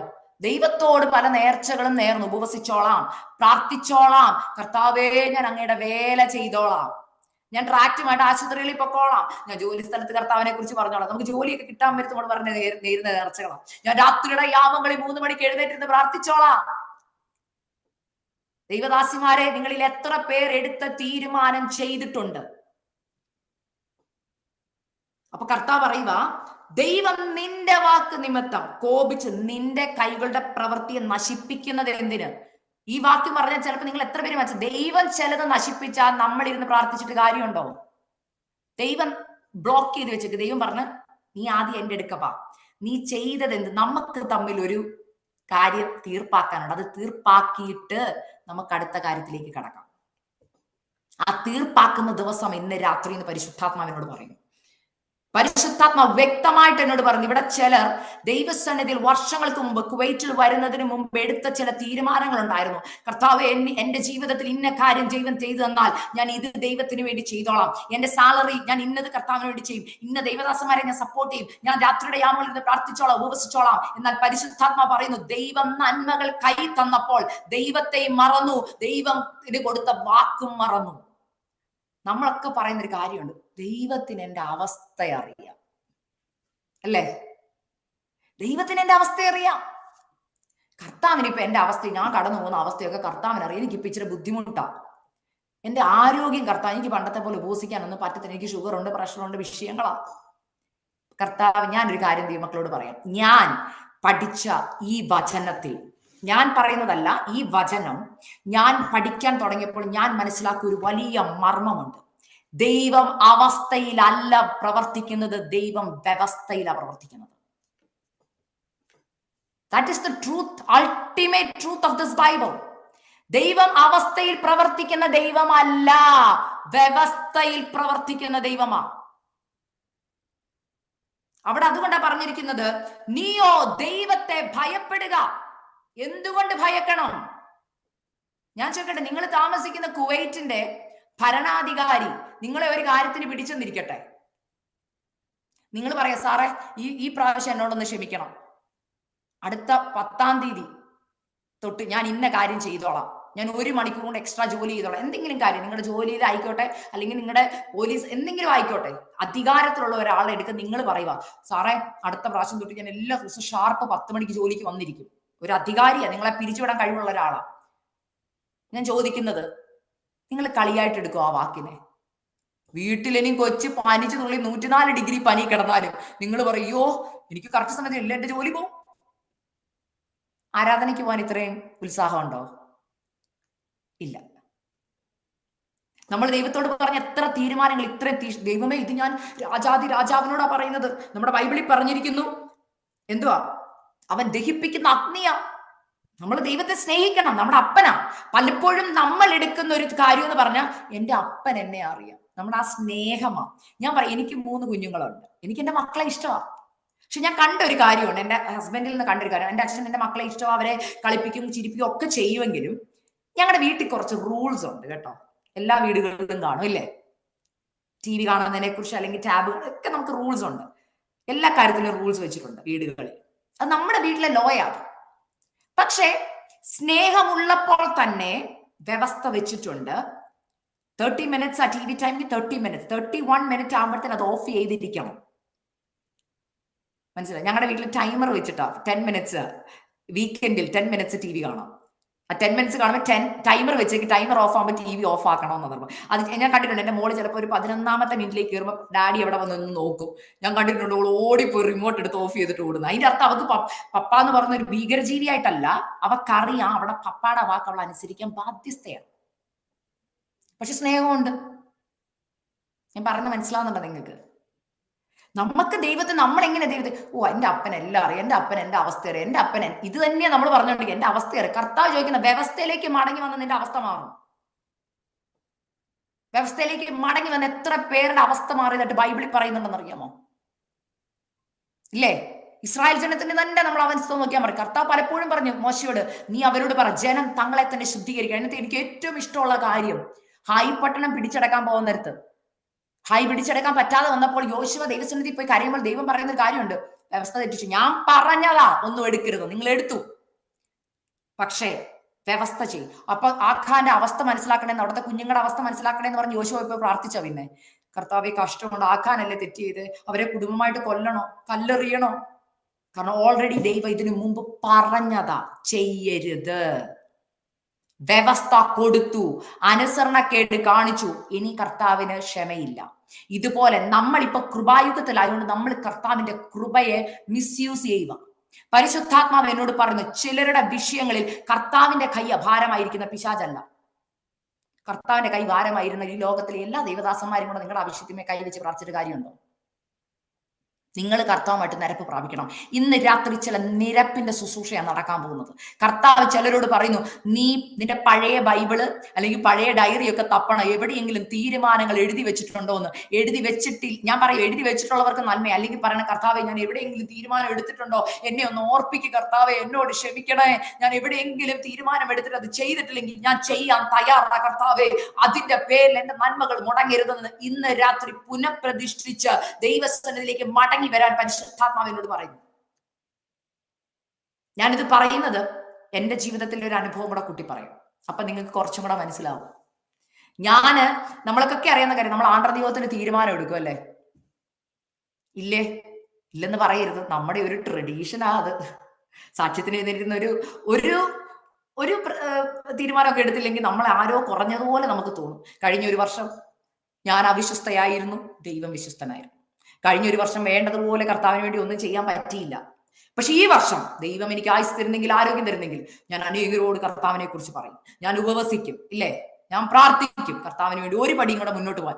ജാനുവരി 30-ാം തീയതി വരെയെങ്കിലും കഷ്ടിച്ചത് കൊണ്ടുവരുന്ന രക്ഷപ്പെട്ടു. ഫെബ്രുവരി ആയല്ലോ, എന്തായാലും 30 ദിവസം ചെയ്തില്ല, ഇനിയിപ്പോ ഈ വർഷം കൂടെ പോട്ടെ, അടുത്ത വർഷം ചെയ്യാം, ഇല്ലേ? ഇങ്ങനെ എത്ര വർഷം നമ്മുടെ മുമ്പോട്ട് പോയെന്ന് ഓർത്തേ. ഞാൻ ആത്മാക്കളെ നേടിക്കൊള്ളുന്ന തീരുമാനം എടുത്തവരോട് ഞാൻ ചോദിക്കട്ടെ, ഒരാത്മാവിനെങ്കിലും ഇതുവരെ നേടിയോ? ഞാൻ ജോലിയിൽ സുവിശേഷം പറഞ്ഞോളാം എന്ന് പറഞ്ഞ് നാട്ടിൽ നിന്ന് കുവൈറ്റിലോട്ട് വണ്ടി കയറി. ഇവിടെ വന്നപ്പോ റൂളൊക്കെ എഗൻസ്റ്റാ. അയ്യോ, എങ്ങാനും സുവിശേഷം പറഞ്ഞ ജയിലിൽ പോകും, വേണ്ട. കർത്താവിന് നമ്മുടെ അവസ്ഥ അറിയാവല്ലോ, ഇല്ലേ? ഞാൻ പറയുന്നത് നമ്മളൊക്കെ ഇങ്ങനെ. എന്റെ ജീവിതത്തിലെ ഒരു അനുഭവം പറയുമ്പോൾ നിങ്ങൾക്ക് മനസ്സിലാവും. ഞാൻ ഒരിക്കൽ ഒരു വിഷയത്തിന് വേണ്ടി പ്രാർത്ഥിച്ചപ്പോൾ ഞാൻ ദൈവസന്നിധി തീരുമാനം എടുത്ത് പ്രാർത്ഥിച്ചായിരുന്നു, കർത്താവേ എനിക്ക് ഈ വിഷയത്തെ വിടുതൽ തരണം അങ്ങ്. കർത്താവ് എനിക്കറിയാം എന്റെ കുറവാണെന്ന്. ഞാൻ രാത്രി 12 മണി മുതൽ ദൈവസന്നിധി എഴുന്നേറ്റ് പ്രാർത്ഥിച്ച 1 മണിക്കൂർ ഞാൻ കർത്താവിന് വേണ്ടി തന്നോളാം. കർത്താവ് വിടുതലൊക്കെ തന്നു. ആദ്യത്തെ ഒരാഴ്ച ഞാൻ 12 മണിക്ക് എഴുന്നേറ്റ് പ്രാർത്ഥിച്ചു. പിറ്റേ ആഴ്ച തൊട്ട് എന്റെ വർക്ക് ലോഡ് കൂടുതലായതുകൊണ്ട് 12 മണിക്ക് എഴുന്നേറ്റ് പ്രാർത്ഥിക്കാൻ പറ്റിയില്ല. ഞാൻ പിന്നെ പ്രാർത്ഥിക്കാൻ നിർത്തി, കർത്താവ് എന്റെ അവസ്ഥ അങ്ങേക്ക് അറിയാലോ, എനിക്ക് ഭയങ്കര ക്ഷീണമാണ് കർത്താവ്, ഞാൻ രാവിലെ എഴുന്നേറ്റ് പ്രാർത്ഥിച്ചോളാം. രാവിലെ ആയപ്പം ഡബിൾ വർക്ക് വന്നു. അപ്പൊ ഞാൻ കർത്താവിനോട്, കർത്താവ് ഇതും ഇന്നലത്തെ കുടിശ്ശികയും കൂടെ കൂട്ടി ഞാൻ 3 മണിക്കൂർ വെള്ളിയാഴ്ച പ്രാർത്ഥിച്ചോളാം. വെള്ളിയാഴ്ച ആയപ്പോ അതിനേക്കാൾ വെറുക്ക് വന്നു. അപ്പൊ എത്രയായി, ഡബിൾ ആവുക, അവേഴ്സ് പോവുക, പ്രാർത്ഥിക്കാൻ പറ്റില്ല. വേറൊന്നുമല്ല, എന്റെ വിവാഹ വിഷയത്തെ കുറിച്ചായിരുന്നു. എന്നാ പ്രാർത്ഥിക്കാതിരുന്ന് വരുന്ന വിവാഹങ്ങളൊന്നും നടക്കാതെ വന്ന് ദൈവം നമ്മളെ പോയിന്റിൽ കൊണ്ടുവരും. എവിടാന്നറിയോ? ഞാൻ ദിവസം തീരുന്ന പ്രാർത്ഥിക്കും, കർത്താവേ കുറ വെയിറ്റ് പറയുന്നു, പാപ വെയിറ്റ് പറയുന്നു, പക്ഷെ ഇതെനിക്ക് വെളിപ്പെടുന്നില്ല. അങ്ങനെ ഇരുന്ന പരിശുദ്ധാത്മാവ് എനിക്ക് ഈ വചനം തന്നിട്ട് പറഞ്ഞു, മോളെ നീ എന്നോട് പറഞ്ഞൊരു തീരുമാനമുണ്ട് കേട്ടോ. അപ്പോഴാണ് ഓർമ്മ വന്നത്. അയ്യോ, ദൈവസന്നിധി പോയിരുന്ന് കരഞ്ഞു. പിന്നെ എന്താ പറ്റിയെന്നറിയോ? കുടിശ്ശികയും കൂടെ കൂട്ടിയിരുത്തി പ്രാർത്ഥിപ്പിക്കാൻ ദൈവം 1 മാസത്തെ അവസരം എനിക്ക് തന്നു. മനസ്സിലായോ ഞാൻ ഈ പറയുന്നത്? ഒരിടത്തും പോകണ്ട, വീട്ടിലിരിക്കുക, ഫുൾ ടൈം എന്തേ ഉള്ളൂ? പ്രാർത്ഥന. അപ്പൊ ഞാൻ നോക്കിയപ്പോ 12 മണി തൊട്ട് ഞാൻ പ്രാർത്ഥിക്കാത്ത ഓരോ മണിക്കൂറിൽ നോക്കിയപ്പോ പ്രാർത്ഥനകളുടെ മുഴുവൻ സമയം ദൈവത്തിന് കൊടുപ്പിച്ച് കഴിഞ്ഞിട്ടാ എന്റെ വിവാഹ വിഷയത്തിൽ കർത്താവിന്റെ കരം ഞാൻ കണ്ടത്. അപ്പൊ എനിക്ക് ഒത്തിരി സന്തോഷമായി. കാരണം ഫുൾ ടൈം ഉപവാസമായി. പിന്നെ ദൈവസന്നിധി ഇരുന്നല്ലേ പറ്റൂ. ഞാനിത് പറഞ്ഞതിന്റെ സാരം, നിങ്ങൾ എന്നോട് ചോദിക്കാം, സിസ്റ്ററെ ഈ വചനം ഇങ്ങനെ പറയുമ്പോൾ എങ്ങനെയാണ് ഇനി ഞങ്ങളുടെ കാര്യങ്ങളിൽ ഒരു തീരുമാനം? കർത്താവ് ഇന്ന് നിങ്ങളോട് സംസാരിക്കാൻ ആഗ്രഹിക്കുന്ന വിഷയം, എടുത്ത തീരുമാനങ്ങളിലേക്കൊന്ന് മടങ്ങി വരിക കേട്ടോ. കാരണം എടുത്ത തീരുമാനം നിങ്ങൾ നാവ് കൊണ്ടാ പറഞ്ഞത്. നാവ് കൊണ്ട് പറഞ്ഞത് നിങ്ങൾ ചെയ്യുമ്പോൾ അതിന്റെ ഫലം നിങ്ങൾ അനുഭവിക്കുമെന്ന്. എന്ന് വെച്ചാൽ എന്താ? നെഗറ്റീവായ പറഞ്ഞതെങ്കിൽ നെഗറ്റീവ് അനുഭവം നിങ്ങൾക്ക് ഉണ്ടാവാൻ പോകുന്നത്. പകരം പോസിറ്റീവായത്, അപ്പാ ഞാൻ ആ തീരുമാനത്തിലേക്ക് മടങ്ങി. എനിക്ക് ഓർമ്മയുണ്ട് കർത്താവ്. ഇപ്പൊ തന്നെ ഞാൻ ഈ വചനം പറഞ്ഞൊക്കെ പരിശുദ്ധാത്മാവിനോട് പറഞ്ഞു, ചിലർക്കൊക്കെ ഓർമ്മ വരുന്നുണ്ട് എടുത്ത തീരുമാനങ്ങൾ. മറന്നു കിടക്കുന്നതാണെങ്കിൽ കർത്താവിനോട് പറയണം. തലമുറയുടെ വിഷയത്തിലായിക്കോട്ടെ, ജോലിയിലായിക്കോട്ടെ, സാമ്പത്തിക ബുദ്ധിമുട്ട് അനുഭവിക്കുന്നെങ്കിൽ സാമ്പത്തിക ബുദ്ധിമുട്ട് അനുഭവിക്കുന്നവരോട് ഞാൻ കാര്യം ചോദിക്കാം. നിങ്ങൾക്ക് ദൈവം ആദ്യമായി സാലറി തന്നപ്പോൾ, അല്ലെങ്കിൽ നിങ്ങളുടെ ജീവിതത്തിലെ അനുഭവങ്ങൾ നിങ്ങൾ എപ്പോഴെങ്കിലും നേർന്നിട്ടുണ്ട്, കർത്താവേ എനിക്ക് ഇന്ന സാലറിയുടെ ഒരു ഇൻക്രീസ് തന്നാൽ ഞാൻ ഇത്ര ശതമാനം കർത്താവിന്റെ നാമത്തിന് വേണ്ടി, കർത്താവിന്റെ വേലയ്ക്ക് വേണ്ടി കൊടുത്തോളാം. പക്ഷെ ഇൻക്രിമെന്റും സാലറി എല്ലാം കൂടെ കൈ വന്നപ്പോൾ നല്ലൊരു എമൗണ്ട് നോക്കിയപ്പോൾ വീട്ടിൽ ഒത്തിരി കാര്യങ്ങൾ ചെയ്യാനുണ്ട്. നമ്മൾ ആദ്യം ദശാംശം കൊണ്ട് എടുത്ത് വീട്ടിലെ കാര്യങ്ങൾ ചെയ്യും. അപ്പൊ എന്ത് ചെയ്തു? വീട്ടിൽ കിടന്ന് കുഴയാൻ തുടങ്ങും. നമ്മൾക്ക് അറിയാൻ മേലാത്തൊരു കാര്യം, നമ്മളെ നോക്കി ദൈവം ശരിക്കും പറഞ്ഞാൽ മോഷ്ടിക്കരുതെന്നുള്ള വചനം പറയും. പലരും പറയും ഞാൻ ഇന്ന് വരെ ആരുടെയും ഒന്നും കട്ടെടുത്തിട്ടില്ല. പക്ഷെ നമ്മൾ കട്ടെടുക്കുന്നുണ്ട്. ആരുടെയെന്നറിയോ? കർത്താവിന്റെ. മനസ്സിലായോ? എനിക്കറിയാം ഇതൊരു നല്ല, എനിക്കറിയാം നിങ്ങൾ ഉദ്ദേശിക്കുന്ന ഒരു ഉപവാസ പ്രാർത്ഥനയുടെ മെസ്സേജ് ആയിരിക്കില്ല. പക്ഷെ എനിക്കിത് പറഞ്ഞേ പറ്റൂ കേട്ടോ. സോറി. ഞാൻ എപ്പോഴും പറയും, നമ്മളൊരു ഡോക്ടറുടെ അടുക്കൽ ഒരു മുറിവായിട്ട് ചെന്ന് കഴിഞ്ഞാൽ നമുക്കൊക്കെ ഇഷ്ടം എന്നാന്നറിയോ? എനിക്കും ഇഷ്ടം അതായിരുന്നു. ഒരു മുറിവ് വന്നാൽ ബാൻഡേജ് ഇട്ട് തരുന്ന എനിക്കിഷ്ടം. മനസ്സിലായോ? നിങ്ങളൊക്കെ നഴ്സുമാരാണെങ്കിൽ നിങ്ങൾക്ക് മനസ്സിലാവും അല്ലേ? ബാൻഡേജ് ഇട്ട് തരുന്ന ഇഷ്ടം. സ്റ്റിച്ച് ഉണ്ടെന്ന് പറഞ്ഞ ഇഷ്ടമാണോ? അയ്യോ സ്റ്റിച്ചോ?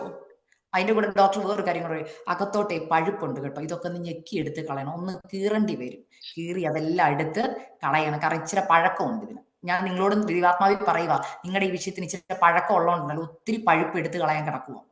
അത് ഇന്ന് ഞെക്കിയെടുക്കും പരിശുദ്ധാത്മാവ്. ഞെക്കിയെടുക്കുമ്പോൾ വേദനയുണ്ട്. പക്ഷെ നിങ്ങൾ പറഞ്ഞ സിസ്റ്ററെ ഞെക്കണ്ട, ആന്റിബയോട്ടിക് തന്നാൽ മതി, ഞാൻ ആന്റിബയോട്ടിക് കഴിക്കുകയും തേക്കുകയും ബാൻഡേഡും കൂടി ഇട്ടോളാം. എന്താ പറ്റും? മുറിവ് ക്ലീൻ ചെയ്യാതെ, അകത്തെ അഴുക്കെടുത്ത് കളയാതെ നമ്മൾ ആന്റിബയോട്ടിക് തന്നിട്ട് പ്രയോജനമുണ്ടോ? ഇല്ല. അപ്പൊ ഇന്ന് രാത്രി പഴുപ്പെടുക്കണം, ഞെക്കണം, അകത്തെ അശുദ്ധി മൊത്തം പുറത്തു വരണം. പരിശുദ്ധാത്മാവ് ആദ്യം കുറവ് വെളിപ്പെടുത്തിയിട്ട് പറയുക, എന്നിട്ട് നമുക്ക് ബാൻഡേഡ് ഇടാം. അതിന്റെ ഗുണം എന്നാണെന്നറിയോ? ആന്റിബയോട്ടിക് പിന്നെ കഴിച്ചാൽ പെട്ടെന്ന് ഹീലിംഗ് നടക്കും. അല്ലാതെ ബാൻഡേഡ് ഇടുന്ന പരിപാടി ഇനി കർത്താവ്, കാരണം കർത്താവിന്റെ വരവെടുത്തു. ഞാൻ ഈ പറയുന്നത്, കർത്താവേ എന്റെ മോടെ കല്യാണം, എന്റെ വീടിന്റെ പ്രശ്നം, ഞങ്ങളുടെ കടങ്ങൾ, ഞങ്ങളുടെ വിഷയങ്ങൾ, ഇതും പ്രാർത്ഥിച്ചുകൊണ്ടിരിക്കേണ്ട സമയമല്ല. കർത്താവിന്റെ വരവിന് വേണ്ടി ഒരുങ്ങാനുള്ള സമയം നമ്മുടെ മുമ്പിൽ. അതുകൊണ്ട് ഇനിയുള്ള വിഷയങ്ങൾ പെട്ടെന്ന് പെട്ടെന്ന് പ്രാർത്ഥിച്ച് നേടിയെടുത്തിട്ട് കർത്താവിന്റെ വരവിന് വേണ്ടി ഒരുങ്ങണം. ഇന്ന് കർത്താവിന്റെ വരവിന് വേണ്ടി ആരും ഒരുങ്ങാത്തതിന്റെ വിഷയം എന്ന് പറയുമോ? അതിനൊരുങ്ങുന്നതിന് മുമ്പ് വീട്ടിലെ കാര്യങ്ങൾ പലത് തീർക്കാൻ കിടക്കും. കർത്താവിന്റെ മണവാട്ടിയെ, കർത്താവിന്റെ വരവിലേക്ക് പോകാനുള്ള വസ്ത്രം റെഡിയാണോ? ഒരു കല്യാണ പെണ്ണിനോട് നമ്മൾ ആദ്യം ചോദിക്കുന്ന ചോദ്യം എന്താ? സാരിയൊക്കെ എടുത്തോ? അല്ലേ? റെഡി ആയോ? ഈ ചോദ്യം അല്ലല്ലോ ഇന്ന്. നമ്മൾ ചോദിക്കുന്നുണ്ടാ, എടി നിനക്ക് വല്ല ജോലിയൊക്കെ ആയോ? കല്യാണമൊക്കെ അല്ലേ? കടമൊക്കെ വീട്ടിയോ? ഇതാ ഇപ്പൊ നമ്മുടെ അവസ്ഥ. ഒരുങ്ങിയോ എന്നല്ല. പണ്ടൊക്കെ ദൈവമക്കൾ കാണുമ്പോൾ ചോദിക്കുന്നത്, കർത്താവിന്റെ വരവായി ഒരുങ്ങിയോ? അഭിഷേകമൊക്കെ പ്രാപിച്ചോ?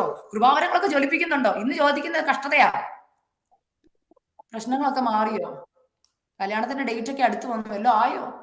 ആദ്യം ഇതിനൊന്ന് തീരുമാനമാകട്ടെ, എന്നിട്ട് അവൻ കല്യാണം എന്ന് പറഞ്ഞിരിക്കും നമ്മൾ. കാരണം എന്താ? നമുക്ക് പ്രാരാബ്ധങ്ങളായിന്ന്.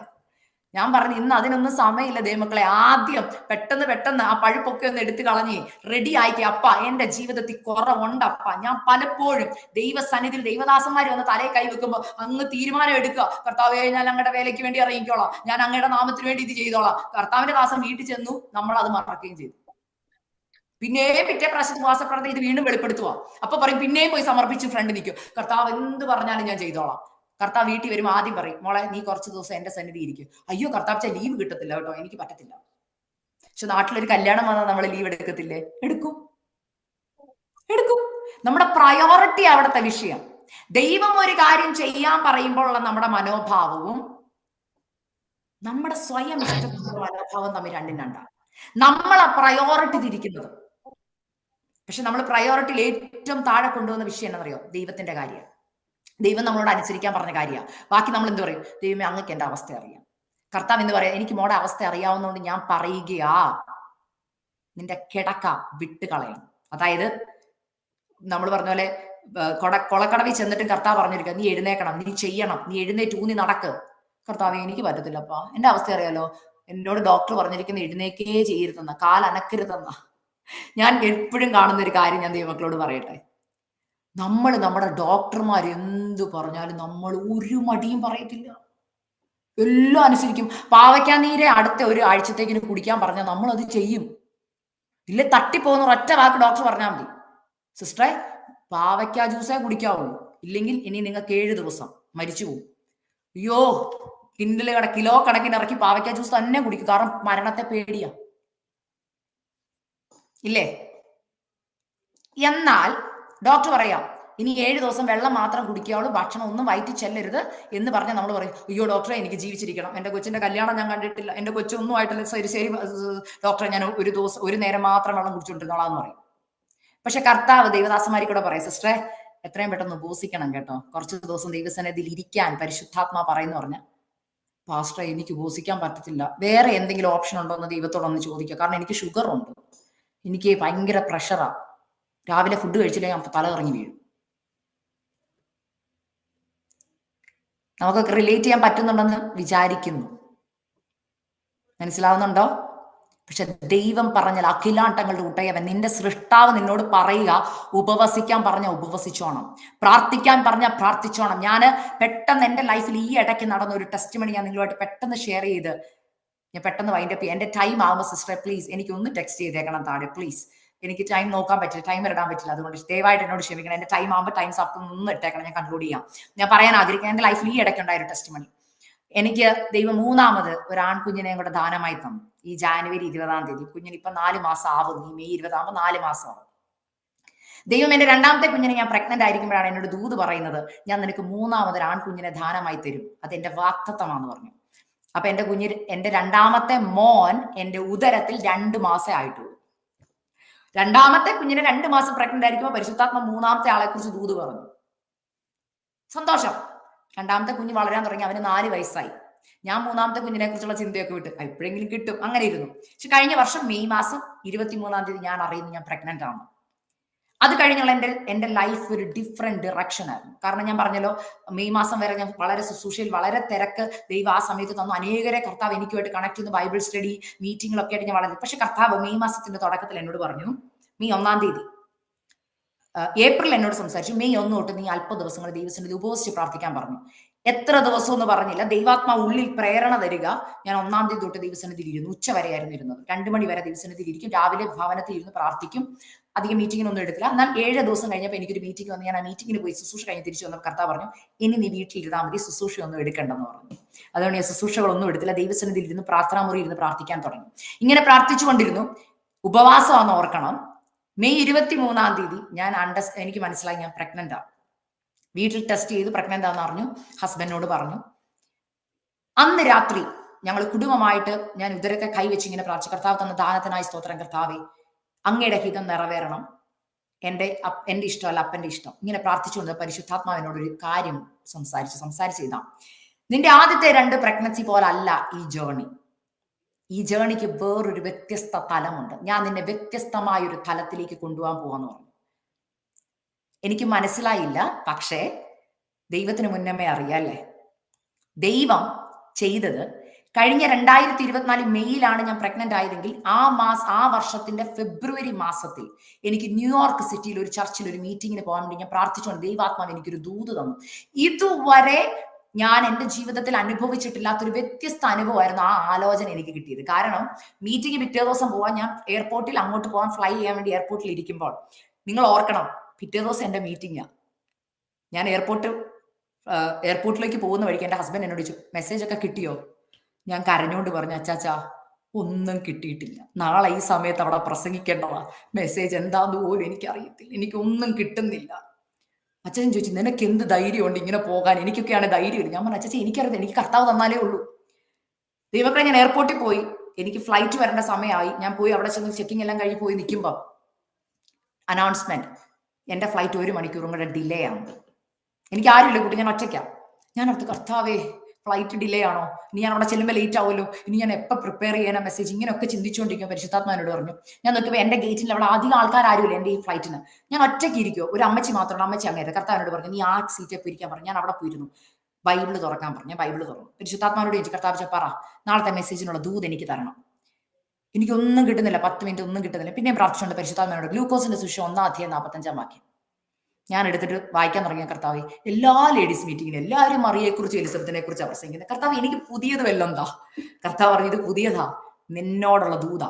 അപ്പൊ ഞാൻ ഓർത്തു, ഓക്കെ, എന്നോടുള്ള ദൂത് എന്ന് പറയുമ്പോൾ ഞാൻ ഓർത്ത് എനിക്ക് തന്നിട്ട് അവരോട് പറയാൻ ഓർത്തു. ഞാൻ പ്രിപ്പയർ ചെയ്തു. മെസ്സേജ് പരിശുദ്ധാത്മാവ് എനിക്ക് തന്നു.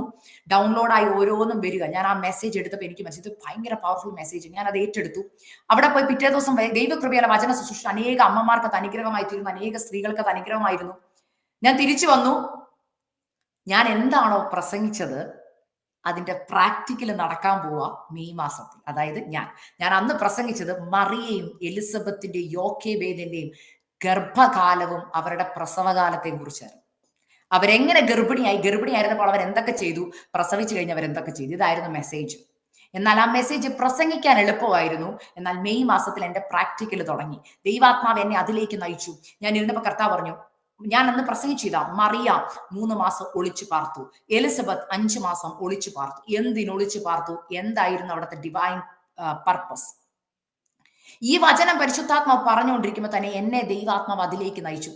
മെയ് മാസം 23 തീയതി തൊട്ട് അടുത്ത 3 മാസം ഞാൻ വീട്ടിൽ തന്നെ, ഒരു മിനിസ്ട്രി എടുക്കുന്നില്ല. കർത്താവ് എന്നെ വീട്ടിലിരുത്തി എന്നെ ദൈവാത്മ വചനം പഠിപ്പിക്കും. ഞാൻ പറഞ്ഞു, മറിയ എലിസബത്തിന്റെ അടുക്കിലേക്ക് ചെന്നു. എന്നാൽ ദൈവം എന്റെ കാര്യത്തിൽ എലിസബത്തിനെ വീട്ടിലേക്ക് കൊണ്ടുവന്നു. എന്റെ മമ്മിയാണ് എന്റെ ജീവിതത്തിലെ എലിസബത്ത്. മനസ്സിലാവുന്നുണ്ടോ? എലിസബത്തിനെ വീട്ടിലേക്ക് കൊണ്ടുവന്നു. ഞങ്ങൾ ഒരുമിച്ച് 3 മാസം ഒരുമിച്ച് പാർത്തു. അത് കഴിഞ്ഞുള്ള ഞാൻ പറഞ്ഞു, എലിസബത്തിന്റെ ലൈഫിൽ 5 മാസം ഇച്ചിരി ടഫാ, കാരണം പ്രായമുണ്ട്, അങ്ങനെയൊക്കെ നോക്കിയാ. അതുപോലെ തന്നെ എന്റെ ജീവിതത്തിൽ മമ്മി പോയി. പിന്നെയുള്ള 2 മാസം വളരെ ടഫായിരുന്നു. ഞാനിത് പറയാൻ കാരണം, എന്നോട് പറഞ്ഞു, ആ വചനത്തിലെ പോലെ നിന്റെ ഗർഭകാലവും പ്രസവവും എന്ന് പറഞ്ഞപ്പോൾ ഞാൻ വിശ്വസിച്ചില്ല. ഞാൻ ചോദിക്കട്ടെ ദൈവമക്കളെ, ഈ മറിയയ്ക്ക് വല്ല ഡോക്ടർമാരുണ്ടായിരുന്നു? ഇല്ല. എന്റെ ആദ്യത്തെ 2 പ്രഗ്നൻസിക്കും എനിക്ക് ഡോക്ടേഴ്സ് ചെക്കപ്പ് ഉണ്ടായിരുന്നു. എല്ലാ മാസവും ചെക്കപ്പ് ഉണ്ടായിരുന്നു. എല്ലാ ടെസ്റ്റും ഞാൻ ചെയ്തു. ദൈവം എന്നോട് പറഞ്ഞപ്പോൾ ഞാൻ ഓർത്തു, ഇവിടെ ചെക്കപ്പ് ഒന്നും ഇല്ലാത്തൊരു ലൈഫോ ഒരിക്കലും ഇല്ല. ഇവിടെ എന്തായാലും ചെക്കപ്പ് ചെയ്യണം, എല്ലാ ഡോക്ടറെയും കൂടെ കാണിക്കണം. പക്ഷെ ആദ്യം തന്നെ ദൈവം എന്റെ എല്ലാ വഴികളും ബ്ലോക്ക് ചെയ്തെന്നുള്ള ആ ജേണി എന്നെ പഠിപ്പിക്കുക. ആദ്യത്തെ പ്രശ്നം, എനിക്ക് ചെക്കപ്പിന് പോകണമെന്നുണ്ട്. അപ്പം എന്റെ ഇൻഷുറൻസ് എനിക്ക് കിട്ടിയില്ല. എന്റെ ഹസ്ബൻഡ് ജോലി ചെയ്യുന്നത്. ഹസ്ബൻഡ് ജോലി എന്റെ ഇൻഷുറൻസ് ആഡ് ചെയ്തത് എനിക്ക് കിട്ടിയില്ല. അങ്ങനെ ഞാൻ ആദ്യത്തെ 3 മാസം വെയിറ്റ് ചെയ്യേണ്ടി വന്നു. 3 മാസം കഴിഞ്ഞ് ഇൻഷുറൻസ് കിട്ടിയപ്പോൾ ഞാൻ ഓർത്ത് ഇപ്പൊ പോകാം. ഇൻഷുറൻസ് കിട്ടി വന്നപ്പം എന്തോ പറ്റിയെന്നറിയാമോ? ഞാൻ ഡോക്ടറിനെ വിളിച്ചു. എനിക്കപ്പം 30 വീക്സ് ആയി. ഇവിടെ ആഴ്ചകളാണ്. 30 വീക്സ് ആയതുകൊണ്ട് ഡോക്ടറെ വിളിച്ചു. ഡോക്ടർ പറഞ്ഞു, സോറി, 30 വീക്സ് ആയതുകൊണ്ട് എനിക്ക് 36 ഇയേഴ്സ് ആയി. ഇപ്പൊ ഇവിടെ 35 കഴിഞ്ഞാൽ ഹൈ റിസ്ക് ആണ്. എന്നോട് പറഞ്ഞു, 36 ഇയേഴ്സും ആയി, 30 വീക്സ് ആയതുകൊണ്ട് എനിക്ക് നിന്നെ എടുക്കാൻ പറ്റത്തില്ലെന്ന് പറഞ്ഞു.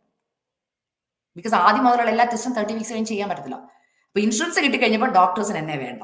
ഞാൻ 2 ഡോക്ടേഴ്സിനെ വിളിച്ചു. അവരെല്ലാം പറഞ്ഞു, ഉണ്ട്, അപ്പോയിന്റ്മെന്റ് ഉണ്ട് 2025 ജാനുവരിയിൽ. ഞാൻ പറഞ്ഞു 2025 ജാനുവരിയിൽ എന്റെ ഡ്യൂ ആ. അപ്പൊ കിട്ടിയിട്ട് എന്തോ കാര്യം. ഞാൻ 2-3 ഇടത്ത് വിളിച്ചു. എനിക്ക് ഒരു ഡോക്ടേഴ്സ് അപ്പോയിന്റ്മെന്റ്. അവരെല്ലാം പറയുന്നതാണ്, ബിക്കോസ് യു ക്രോസ് 30 വീക്സ് ഞങ്ങൾക്ക് ചെയ്യാൻ പറ്റത്തില്ല. ജസ്റ്റ് വരാൻ ചെക്കപ്പ് എടുക്കാന്നില്ല. ബിക്കോസ് അത് മാത്രമല്ല, അവർക്ക് ടൈം ഇല്ല. അവർക്ക് എല്ലാ ഡേയ്സും ഒക്യുപ്പൈഡ്. ഇവിടെയൊക്കെ ഒരു അപ്പോയിന്റ്മെന്റ് കിട്ടണമെങ്കിൽ മന്ത്സുകൾക്ക് ബിഫോർ നമ്മൾ ബുക്ക് ചെയ്യണം. മനസ്സിലായോ? ചില ഡോക്ടേഴ്സ് അപ്പോയിന്റ്മെന്റ് അങ്ങനെ 3 മാസം 4 മാസം കഴിഞ്ഞാൽ ചിലപ്പോൾ നമുക്കൊരു ഡേറ്റ് കിട്ടുന്നത്. അപ്പൊ എനിക്ക് കിട്ടാതെ വന്നപ്പോൾ എനിക്ക് വളരെ വേദന തോന്നി. പക്ഷെ പരിശുദ്ധാത്മാ എന്നോട് പറഞ്ഞു, നിന്നോട് ഞാൻ പറഞ്ഞില്ലേ ഇത് വ്യത്യസ്തമായ ജേണിയാണ്. കേൾക്കണേ, ഒരു ഡോക്ടേഴ്സ് അപ്പോയിന്റ്മെന്റ് എനിക്ക് കിട്ടിയില്ല. അതിന്റെ കൂടെ 4-ാം മാസത്തിൽ കയറിയപ്പോൾ അതിശക്തമായ ശ്വാസമുട്ടല്. ഗർഭിണികളായിരുന്നവർക്ക് അറിയായിരിക്കും. നോർമൽ ശ്വാസമുട്ടൽ അല്ല ഞാൻ പറയുന്നത്. എനിക്ക് ഇരിക്കാൻ വയ്യ, നിൽക്കാൻ വയ്യ, ചിരിക്കാൻ, അങ്ങനെ വളരെ ഞാൻ പെട്ടെന്ന് ചുരുക്കിയ ശ്വാസമുട്ടല്. എന്റെ ബ്ലഡ് പ്രഷർ ഡൗൺ ആവാൻ തുടങ്ങി. എന്റെ ഹസ്ബൻഡ് നേഴ്സ് ആയതുകൊണ്ട് പുള്ളി ചെക്ക് ചെയ്യുമ്പോൾ അറിയാം ബ്ലഡ് പ്രഷർ ഡൗൺ ആവാൻ തുടങ്ങി. 50/40 വരെ വന്നു. എനിക്ക് മരണവെപ്രാളമാണ്, അതായത് മരിക്കാൻ പോകുന്ന പോലത്തെ ഒരു വെപ്രാളം എന്റെ ശരീരത്തിൽ അനുഭവിക്കാൻ തുടങ്ങി. പെട്ടെന്ന് എന്റെ ഹസ്ബൻഡ് ചോദിച്ചു, ഹോസ്പിറ്റലിൽ പോകാം, 911 വിളിച്ച് ഹോസ്പിറ്റലിൽ പോകാം. ദൈവമക്കളെ, ഇത് എന്റെ അനുഭവമാണ് ഞാൻ പറയുന്നത്. ഞാൻ ഹോസ്പിറ്റലിൽ പോകാമെന്ന് പറഞ്ഞ് ഞാൻ എപ്പോഴൊക്കെ റെഡി ആകാൻ വേണ്ടി എഴുന്നേക്കുന്നോ, എന്റെ ഈ ഹൃദയത്തിനകത്തുനിന്ന് ആരോ എന്നെ വലിച്ചിട്ട് പറയാ, പോകരുത്. അതൊരു വാണിംഗ് പോലെ, പോകരുത്. ഞാൻ ആദ്യം ഓർത്ത് എൻ്റെ മനസ്സിലെ തോന്നലാന്ന് ഓർത്ത് എൻ്റെ മമ്മിയെ വിളിച്ചിട്ട്, മമ്മി എനിക്ക് ഒട്ടും വയ്യ, എൻ്റെ മമ്മി എനിക്ക് വേണ്ടി ഒന്ന് പ്രാർത്ഥിക്കുക, എനിക്ക് മരിക്കാൻ പോകുന്ന പോലത്തെ വെപ്രാളം, എൻ്റെ കുഞ്ഞിന് എന്തെങ്കിലും പറ്റുമോ എന്ന് എനിക്കറിയാം, മമ്മി ഒന്ന് പ്രാർത്ഥിക്കും. മമ്മി പ്രാർത്ഥിച്ച പരിശുദ്ധാത്മാവിനോട് പറഞ്ഞു. മമ്മിയെ കൂടെ പറഞ്ഞു, മോളെ ഇതൊരു സാധാ പ്രഗ്നൻസി അല്ല, ഇത് നീ പോരാടി പ്രാർത്ഥിച്ച് നേടിയെടുക്കേണ്ട ഒരു തലമുറ ഇത്. നീ പ്രാർത്ഥിച്ച് ഉപവസിച്ച് വേണം ഈ തലമുറയെ നേടാൻ. ഇനിയുള്ള തലമുറകൾ അങ്ങനെ ആകട്ടോ. ഞാൻ ദൈവാത്മാവിൽ ചിലരോട് ദൂത് പറയുക, നീ തലമുറകൾക്ക് വേണ്ടി പ്രാർത്ഥിക്കുന്നുണ്ടെങ്കിൽ അടുത്ത തലമുറകൾ, ഇനിയുള്ള ഈ ജനറേഷൻ വളരുന്ന തലമുറകൾ സാധാ പ്രഗ്നൻസിയിലോ സാധാ ഡെലിവറിയിലോ പുറത്തു വരുന്ന തലമുറകളല്ല. ബിക്കോസ് അവർ മോശയെ പോലെയാ. ചിലതിനെ പുറത്തെടുക്കേണ്ട ജനറേഷൻ ആയതുകൊണ്ട് ചിലരോട് ആത്മാവിൽ ഇന്ന് രാത്രിയിൽ പരിശുദ്ധാത്മ വ്യക്തമായിട്ട് ദൂത് പറയുന്നു, ഇനിയുള്ള തലമുറകൾ ആ അഭിഷേകത്തിന്റെ തലമുറയായതുകൊണ്ട് സാധാരണ രീതിയിൽ ഇതുവരെ നടന്നതുപോലെ നടക്കുമെന്ന് ചിന്തിക്കരുത്. നിന്റെ പ്രഗ്നൻസിയിൽ ചില കോംപ്ലിക്കേഷൻസ് വരുമ്പോൾ ഉടനെ ഡോക്ടർമാർ പറയുന്നത് പോലെ ഫോളോ ചെയ്യാതെ കർത്താവ് എന്താ പറയുന്നത് ഫോളോ ചെയ്തോണം. കാരണം ആ തലമുറയെ കുറിച്ച് ദൈവത്തിന് ഉദ്ദേശമുണ്ട്. എന്റെ ജീവിതത്തിന്റെ അനുഭവത്തിൽ നിന്നാ പറയുന്നത്. ഹല്ലേലൂയ. ഞാൻ ദൈവസന്നിധിയിൽ ഇരുന്ന മമ്മി എന്നോട് പറഞ്ഞു, മോനെ പരിശുദ്ധാത്മ വ്യക്തമായിട്ട് എന്നോട് പറയുന്നു, ഈ പ്രഗ്നൻസി നിനക്ക് കണ്ടിന്യൂ ചെയ്തുവാണെങ്കിൽ നീ ഉപവസിച്ച് പ്രാർത്ഥിച്ചാലേ കണ്ടിന്യൂ ചെയ്യാൻ പറ്റത്തുള്ളൂ. ദൈവമക്കളെ, പ്രഗ്നന്റ് ആയി ആരോടെങ്കിലും ഉപവസിക്കാൻ പറയുമോ? നമ്മൾ പറയുന്നുണ്ടോ 2 പേർക്കുള്ള ഭക്ഷണം കഴിക്കേണ്ടതാ, കഴിക്കും ഇതല്ലേ പറയുന്നേ? ഒരാൾക്കല്ല 2 പേർക്കുള്ളത് കഴിക്കണം. ഈ സമയത്ത് കർത്താവ് എന്നോട് പറയാം, നീ ഉപവസിച്ച് പ്രാർത്ഥിക്കണമെന്ന്. ആദ്യം ഞാനൊരു നേഴ്സ് ആയതുകൊണ്ട് തന്നെ എനിക്ക് ആദ്യം ഒരു ഭയം, ഉപവസിക്കണമെന്നോ? മമ്മി എന്റെ ബ്ലഡ് പ്രഷർ ഡൗണാ. ഞാൻ എൻ്റെ ഇടയ്ക്ക് ഷുഗർ വീട്ടിൽ ചെക്ക് ചെയ്തപ്പോൾ എന്റെ ബ്ലഡ് ഷുഗറും ഡൗണാ. രാവിലെ എഴുന്നേൽക്കുമ്പോൾ എനിക്ക് വളരെ തലകറക്കമുണ്ട്. പക്ഷെ മമ്മി പറഞ്ഞു, മോനെ നീ ആശുപത്രി പൊക്കോ. പക്ഷെ ആശുപത്രി പോയാൽ ഡോക്ടേഴ്സ് ഈ കുഞ്ഞിന് എന്തെങ്കിലും ഉണ്ടെന്ന് പറയും. നിങ്ങൾ ഫർദർ ടെസ്റ്റുകൾ ചെയ്യും, പല പ്രശ്നങ്ങൾ നിനക്ക് വരും. ഈ കുഞ്ഞ് ദൈവത്തിന്റെ അത്ഭുതം പുറത്ത് വന്ന് പറയേണ്ട കുഞ്ഞ്. അതുകൊണ്ട് ദൈവത്തിന്റെ കരം തന്നെ കൂടിയിരുന്നെന്ന് പറയാൻ, യഹോവയിൽ തന്നെ ആശ്രയിച്ചെന്ന് പറയാൻ ഇതൊരു ടെസ്റ്റ് മണിയാ. അതുകൊണ്ട് നീ പോകരുതെന്ന് പറഞ്ഞു. അപ്പൊ എനിക്ക് ദൈവം പറയുന്ന ഒരു കാര്യം, അനുസരണക്കേട് കാണിക്കാൻ ഇപ്പം എനിക്ക് പേടി. പണ്ട് നമ്മൾ പറഞ്ഞ അനുസരണക്കേട് കാണിച്ച് അടി കിട്ടി പഠിച്ചത് കൊണ്ടായിരിക്കാം ഇപ്പൊ പേടിയാ. കർത്താവ് എന്ത് പറഞ്ഞാലും ഞാൻ അനുസരിക്കും. ഞാൻ കർത്താവിനോട് ഒരു കർത്താവ് ഞാൻ ചെയ്യാം. ഞാൻ ദൈവസന്നിധി ചെയ്തത് 4-ാം മാസം കഴിഞ്ഞ് 5-ാം മാസത്തോട് കയറും. പരിശുദ്ധാത്മാവിനോട് പറഞ്ഞു, നീ ഉപവസിച്ച് പ്രാർത്ഥിച്ചോളാൻ പറഞ്ഞു. ഞാൻ ചോദിച്ചു, കർത്താവ് എത്ര നേരം? മമ്മി എന്നോട് പറഞ്ഞു, മോനെ ഉച്ച വരെ ഇരുന്നാൽ മതി, ഫുൾ ടൈം ഇരിക്കേണ്ട. ഞാൻ കർത്താവിനോട് ഒരു കർത്താവ് ഞാൻ ഉച്ചയ്ക്ക് വരെ 1 മണി 2 മണിക്കുള്ളിൽ ഞാൻ ഫാസ്റ്റിങ്, അതുവരെ ഞാൻ ദൈവസന്നിധി ഇരുന്ന് പ്രാർത്ഥിച്ചോളാം. ദൈവമക്കളെ, വീട്ടിൽ തന്നെയാ. ശ്വാസമുട്ടലുണ്ട്, വളരെ ശക്തമായ ശ്വാസമുട്ടൽ. എനിക്ക് എഴുന്നേക്കാൻ പറ്റത്തില്ല, ഒരാളുടെ പരസഹായം ഇല്ലാതെ. എൻ്റെ ഹസ്ബൻഡ് എനിക്ക് ബ്രഷ് ചെയ്ത് തരുന്നത്. എനിക്ക് കുളിക്കാൻ പറ്റത്തില്ല, എനിക്ക് എഴുന്നേക്കാൻ പറ്റത്തില്ല. കാരണം ബോഡി ഇങ്ങനെ എഴുന്നേക്കുമ്പോൾ എൻ്റെ ശരീരം തളർന്നു പോയിട്ട് വലിക്കുക. ഭയങ്കര അതിശക്തമായ ശ്വാസമുട്ടൽ. എൻ്റെ ശരീരം എല്ലാം നീലയ്ക്കാൻ തുടങ്ങും. എൻ്റെ കൈയുടെ നഖങ്ങളെല്ലാം നീലച്ചു വരുന്നു. അപ്പം എൻ്റെ ഹസ്ബൻഡ് നേഴ്സാണ്. ഹസ്ബൻഡ് എന്നോട് പറയുന്നുണ്ട്, നിനക്ക് ആശുപത്രി പോണോ? ഞാൻ പറഞ്ഞു, ചേച്ചി എനിക്ക് പറ്റുന്നില്ല. അപ്പൊ ഞാൻ ഒരു ദിവസം വേറൊരു വീട്ടിലിരിക്കും, ഞങ്ങളുടെ ചർച്ചിൽ. അന്ന് ഒരു ആശ്വാസം ഉണ്ട് ആ വീട്ടിൽ ഇരുന്നപ്പോ. പെട്ടെന്ന് എനിക്ക് ശ്വാസമുട്ടൽ കൂടിയപ്പം ആ വീട്ടിലുള്ളവർ എന്നോട് പറഞ്ഞു, പെട്ടെന്ന് ചേച്ചി ആശുപത്രി പൊക്കോ. ഞാൻ അവരെ എല്ലാം പറഞ്ഞു, എൻ്റെ മക്കളെ നോക്കണേ, ഞാൻ പോവാ. ഞാൻ 911 അല്ലെങ്കിൽ 911 വിളിക്കണം. ഞാൻ പറഞ്ഞു 911 വിളിക്കണം, ഞങ്ങൾ ഡ്രൈവ് ചെയ്ത് പൊക്കോളാന്ന് പറഞ്ഞു. ഞാൻ ആ വീട്ടിലെ സോഫായിൽ നിന്ന് എഴുന്നേക്കുമ്പോൾ പരിശുദ്ധാത്മാ എന്നോട് പറയാ, പോകരുത്. അപ്പൊ എനിക്ക് ഉള്ളി തോന്നി, കർത്താവ് ഇത് എന്റെ ഉള്ളിലെ തോട്ടാണോ? ഞാൻ പറഞ്ഞു, കർത്താവ് ഞാൻ ഇങ്ങനെ ഉള്ളി പ്രാർത്ഥിക്കും, കർത്താവെ ഞാൻ പോകത്തില്ല. ഇപ്പൊ എന്റെ അച്ചാച്ചൻ എന്നെ ഹോസ്പിറ്റലിൽ പോകണ്ടെന്ന് പറഞ്ഞാൽ ഞാൻ പോകത്തില്ല. കാരണം എനിക്കറിയാം എന്റെ ഹസ്ബൻഡ് എന്നെ കൊണ്ടുപോകുന്നു, എന്റെ ശ്വാസമുട്ടൽ കണ്ടിട്ട്. എന്റെ ഹസ്ബൻഡ് നേഴ്സ് ആയതുകൊണ്ട്. നിങ്ങൾക്കൊരു കാര്യം അറിയാം, അച്ചാച്ചൻ കീ എടുത്ത് ഡോറിന്റെ അവിടെ ചെന്നിട്ട് തിരിച്ചു വന്നിട്ട് ചോദിക്കാം, ശരിക്കും നിനക്ക് ആശുപത്രിയിൽ പോകണോ? ഞാൻ പറഞ്ഞു, അച്ചച്ച എന്റെ ശ്വാസമുട്ടൽ കണ്ടില്ല, എനിക്ക് പോകണം. അച്ചച്ചൻ എന്നോട് പറയാം, അച്ഛാ എനിക്ക് തോന്നുന്നില്ല നമുക്ക് പോണോ, നമുക്ക് വീട്ടിൽ പോയിരുന്ന് പ്രാർത്ഥിക്കാം. എന്റെ ഹസ്ബൻഡ് അങ്ങനെ പറയാന്ന് പറഞ്ഞ ഒരു മിറക്കിളാ. ഞാൻ നോസ് വീട്ടിൽ പോയി പ്രാർത്ഥിക്കാം. വീട്ടിൽ വന്നു മമ്മിയോട് പ്രാർത്ഥിക്കുമ്പോഴാണ് മമ്മി ഈ ആലോചന എന്നോട് പറയുന്നത്. ഞാൻ ദൈവസന്നിധി സമർപ്പിച്ചു. അപ്പൊ രാവിലെ എഴുന്നേറ്റ് പിറ്റേ ദിവസം തൊട്ട് ഫാസ്റ്റിംഗ് ആണ്. ഞാൻ രാത്രി 9 മണിക്ക് ഫുഡ് കഴിച്ചു കഴിഞ്ഞാൽ പിന്നെ പിറ്റേ ദിവസം ഉച്ചയ്ക്ക് 1 മണിക്കാണ് കഴിക്കുന്നത്. ഏകദേശം 15-16 മണിക്കൂർ എന്റെ വയറ്റിലേക്ക് ഒന്നും ചെല്ലുന്നില്ല, നിങ്ങൾ ഓർക്കണം. പിറ്റേ ദിവസം രാവിലെ എഴുന്നേറ്റ് ഞാൻ പറഞ്ഞു, കർത്താവെ ഇന്ന് തൊട്ട് എന്റെ ഉപവാസം തുടങ്ങി. എത്ര നാളെന്ന് എനിക്കറിയത്തില്ല, പക്ഷെ ഞാൻ അങ്ങയുടെ വാക്കിന്റെ മുമ്പിൽ ഞാൻ സമർപ്പിക്കൂ. അങ്ങ് എന്ത് കൽപ്പിച്ചാലും ഞാൻ ചെയ്യും. ഈ തലമുറ അങ്ങ് തന്നതാ. ഇത് അങ്ങാണ് എന്റെ ഉദരത്തിൽ മെനഞ്ഞതെങ്കിൽ ഈ കുഞ്ഞിന്റെ കാര്യം അങ്ങ് ചെയ്യും. അങ്ങാണ് എന്റെ സൃഷ്ടാവ്. എന്നെയും പോറ്റി പുലർത്തണം, എന്റെ കുഞ്ഞിനെയും പോറ്റി പുലർത്തണം പറഞ്ഞിട്ട് ദൈവമക്കളെ ഞാൻ ഫാസ്റ്റിംഗ് ആരംഭിച്ചു. രാവിലെ എന്റെ ബെഡ്റൂമിൽ ഞാൻ എഴുന്നേറ്റ് പതുക്കെ നടക്കാൻ ശ്രമിച്ച് എന്റെ ലിവിംഗ് റൂമിലേക്ക് വന്നപ്പോൾ എനിക്ക് തല കറങ്ങാൻ തുടങ്ങി. ഞാൻ വീഴാൻ പോയി. ഓടി വന്ന് എന്റെ ഹസ്ബൻഡ് പിടിച്ചിട്ട് എന്നോട് ചോദിക്കാം, are you sure you want to fast? Because നിന്റെ ബ്ലഡ് ഷുഗർ ഡൗൺ ആ, ബ്ലഡ് പ്രഷർ ഡൗൺ ആ, എന്തും സംഭവിക്കും. ബ്ലഡ് പ്രഷർ ഡൗൺ ആയുള്ള റിസ്ക് എന്താണെന്ന് നഴ്സുമാർക്ക് അറിയാം. ഞാൻ പറഞ്ഞു, അച്ചച്ച എനിക്ക് ഇത് ഉള്ളി പറയാൻ വരുമ്പോ തന്നെ ഞാനിത് പറയുന്നത് ഞാൻ പറയും ഇത് എൻ്റെ എക്സ്പീരിയൻസാണ്. നിങ്ങൾ അങ്ങനെ എക്സ്പീരിയൻസ് ചെയ്തിട്ടുണ്ടോ എനിക്കറിയത്തില്ല. എൻ്റെ ഉള്ളിൽ ഇങ്ങനെ ഫാസ്റ്റിങ്ങിനെ കുറിച്ച് എനിക്ക് അറിയാമെങ്കിലും എനിക്ക് പിശാജ് എന്നെ നോക്കി ചിരിക്കുന്നത് എനിക്ക് ആത്മമണ്ഡലത്തിൽ എക്സ്പീരിയൻസ് ചെയ്യാൻ പറ്റുന്നുണ്ട്. പിശാജ് പറയാ, നിനക്ക് ഫാസ്റ്റിംഗ് ഇരിക്കാൻ പറ്റത്തില്ല, നീ ഇരുന്നാൽ നിനക്ക് നിന്റെ കുഞ്ഞ് നഷ്ടപ്പെടും. പെട്ടെന്ന് എൻ്റെ അന്തരാത്മാവിന്റെ പരിശുദ്ധാത്മാവ് ഒരു ശക്തി എന്നിട്ട് ഞാൻ ഉറക്കെ, നാവിന്റെ ശക്തിയാണ് ഞാൻ പറയുന്നത് കേട്ടോ, ഇപ്പൊ ഞാൻ പറയുന്ന ദൂതിലേക്ക് വരിക. ഞാൻ എനിക്ക് കൈ ഉയർത്താനുള്ള ശക്തിയൊന്നും ഇല്ല. അച്ഛന്റെ കയ്യിൽ ഇങ്ങനെ ചേർന്ന് കിടക്കാം. പക്ഷെ ഞാൻ എന്റെ കരം ഇങ്ങനെ സ്വർഗത്തിലേക്ക് ഉയർത്തിട്ട് പറഞ്ഞു, അച്ചാച്ചാ, എനിക്ക് ജീവൻ ഉണ്ടെങ്കിൽ, എൻ്റെ മൂക്കിനകത്ത് ശ്വാസമുണ്ടെങ്കിൽ, എൻ്റെ ദൈവമായി എന്നോട് ഫാസ്റ്റിംഗ് ഇരിക്കാൻ പറഞ്ഞതെങ്കിൽ ഞാൻ ഫാസ്റ്റിംഗ് ഇരിക്കുകയും ചെയ്യും, ഈ തലമുറയെ ഞാൻ പുറത്തെടുക്കുകയും ചെയ്യും. ഉറക്കെ ഞാൻ പറഞ്ഞു, ഒന്നല്ല രണ്ടല്ല, ഞാൻ പറഞ്ഞു, അച്ചച്ചാ, ഞാൻ ഫാസ്റ്റിംഗ് ഇരിക്കും, ഞാൻ ഫാസ്റ്റിംഗ് ഇരിക്കും. ഇത് വാഗ്ദത്തത്തിന്റെ തലമുറയാണ്, ഞാൻ ശത്രുവിന് വിട്ടുകൊടുക്കത്തില്ല. ഇത് 2-3 വട്ടം പറയുകയും എനിക്ക് ശരീരത്തിൽ ഒരു ചൂടിറങ്ങിയിട്ട് അഭിഷേകത്തിന്റെ ഒരു ശക്തി എന്റെ വന്നു. ഞാൻ ആത്മാവി പ്രാർത്ഥിക്കാൻ തുടങ്ങി, അന്യഭാഷ പറയാൻ തുടങ്ങി. ഞാൻ അച്ഛനോട് പറഞ്ഞു, അച്ഛാ, ഒരു ഗ്ലാസ് വെള്ളം പെട്ടെന്ന് പ്രാർത്ഥിച്ചെടുക്കാൻ പറഞ്ഞു. അച്ഛൻ പെട്ടെന്ന് ഒരു ഗ്ലാസ് വെള്ളം എടുത്തു. ഞാൻ പറഞ്ഞു, അച്ഛൻ പ്രാർത്ഥിക്കാൻ പറഞ്ഞു. പ്രാർത്ഥിച്ച് എനിക്ക് തന്നു, ഞാൻ കുടിച്ചു. എനിക്ക് ആശ്വാസം വന്നു. ഞാൻ പറഞ്ഞു, പിശാചേ, നീ എത്രയൊക്കെ തന്ത്രം ഒരുക്കാനും ഇത് വാഗ്ദത്തത്തിന്റെ തലമുറയാണ്, ഇവൻ പുറത്ത് വരിക തന്നെ ചെയ്യും. പിന്നെ തൊട്ട് ഞാൻ ചെയ്ത കാര്യമാണ് ഞാൻ ദൈവമക്കളോട് പറയുന്നത്. എല്ലാ ദിവസവും രാവിലെ എൻ്റെ ഉദരത്തിൽ ഞാൻ കൈവെക്കും. കർത്താവേ, ഇന്ന് എൻ്റെ ഉപവാസത്തിന്റെ 2ാമത്തെ ദിവസമാണ്. ഇന്നലെ ഉപവസിക്കാൻ കൃപ തന്നു, ഇന്ന് ഞാൻ ഉപവസിക്കുന്ന അങ്ങ് പറഞ്ഞിട്ടാ. എൻ്റെ ഉദരത്തിൽ കിടക്കുന്ന കുഞ്ഞിന് ആവശ്യമായ എല്ലാ പോഷകവും അങ്ങ് കൊടുക്കണം. എൻ്റെ ശരീരത്തിന് ആവശ്യമായ എല്ലാ ബലവും അങ്ങ് തരണം. ഇങ്ങനെ പ്രാർത്ഥിച്ചിട്ട് ഞാൻ ഉറക്കെ പറയും, ഇത് വാഗ്ദത്തത്തിന്റെ സന്തതി, ഇവൻ പുറത്തു വരിക തന്നെ ചെയ്യും. ഇത് വാഗ്ദത്തത്തിന്റെ സന്തതി, ഇവൻ പുറത്തു വരിക തന്നെ ചെയ്യും. ഞാൻ നോർമലായിട്ട് പ്രസവിക്കും, എനിക്ക് കർത്താവ് വിടുതൽ തരും. ഇത് അനേകരുടെ മുമ്പിൽ ഞാൻ സാക്ഷ്യമായി പറയും. ഇങ്ങനെ എല്ലാ ദിവസവും പറയാൻ തുടങ്ങി. പിന്നെ വചനം പറയാൻ തുടങ്ങി. അന്ന് ഞാൻ പറഞ്ഞ വചനം 91 സങ്കീർത്തനം. ഞാൻ പെട്ടെന്ന് ഷോർട്ടാക്കുക. 91 സങ്കീർത്തനം പറയാൻ തുടങ്ങി.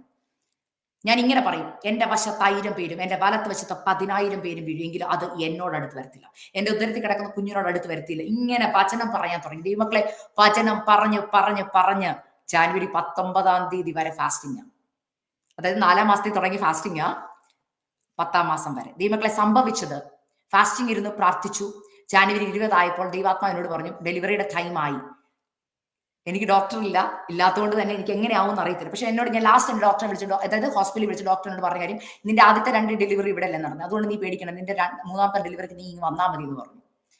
അങ്ങനെ ഞാൻ ചെല്ലുക. എന്റെ 2 പ്രസവം നടന്ന അതേ സ്ഥലത്ത്. അതിനു മുമ്പ് നടന്നൊരു കാര്യം കൂടെ ഞാൻ ദൈവമക്കളോട് പറയുക. ഞാൻ സെപ്റ്റംബർ, ഒക്ടോബർ, നവംബറിൽ, അതായത് 3rd ട്രൈമസ്റ്റർ കയറിയ സമയത്ത് ഞാൻ എല്ലാ ദിവസവും പോയി എന്റെ വെയിറ്റ് ചെക്ക് ചെയ്യാൻ തുടങ്ങി. കാരണം ഫാസ്റ്റിംഗ് അല്ലേ. ചില ദിവസം കർത്താവ് എന്നോട് ഫാസ്റ്റിംഗ് കണ്ടിന്യൂ ചെയ്യാൻ പറയും, ഒരു നേരം മാത്രം കഴിക്കാൻ പറയും. അപ്പൊ രാത്രി മാത്രമേ കഴിക്കാറുള്ളൂ, ഫുൾ ഡേ അപ്പൊ ഫാസ്റ്റിംഗ്. ചില ദിവസങ്ങൾ, എല്ലാ ദിവസവും അല്ല.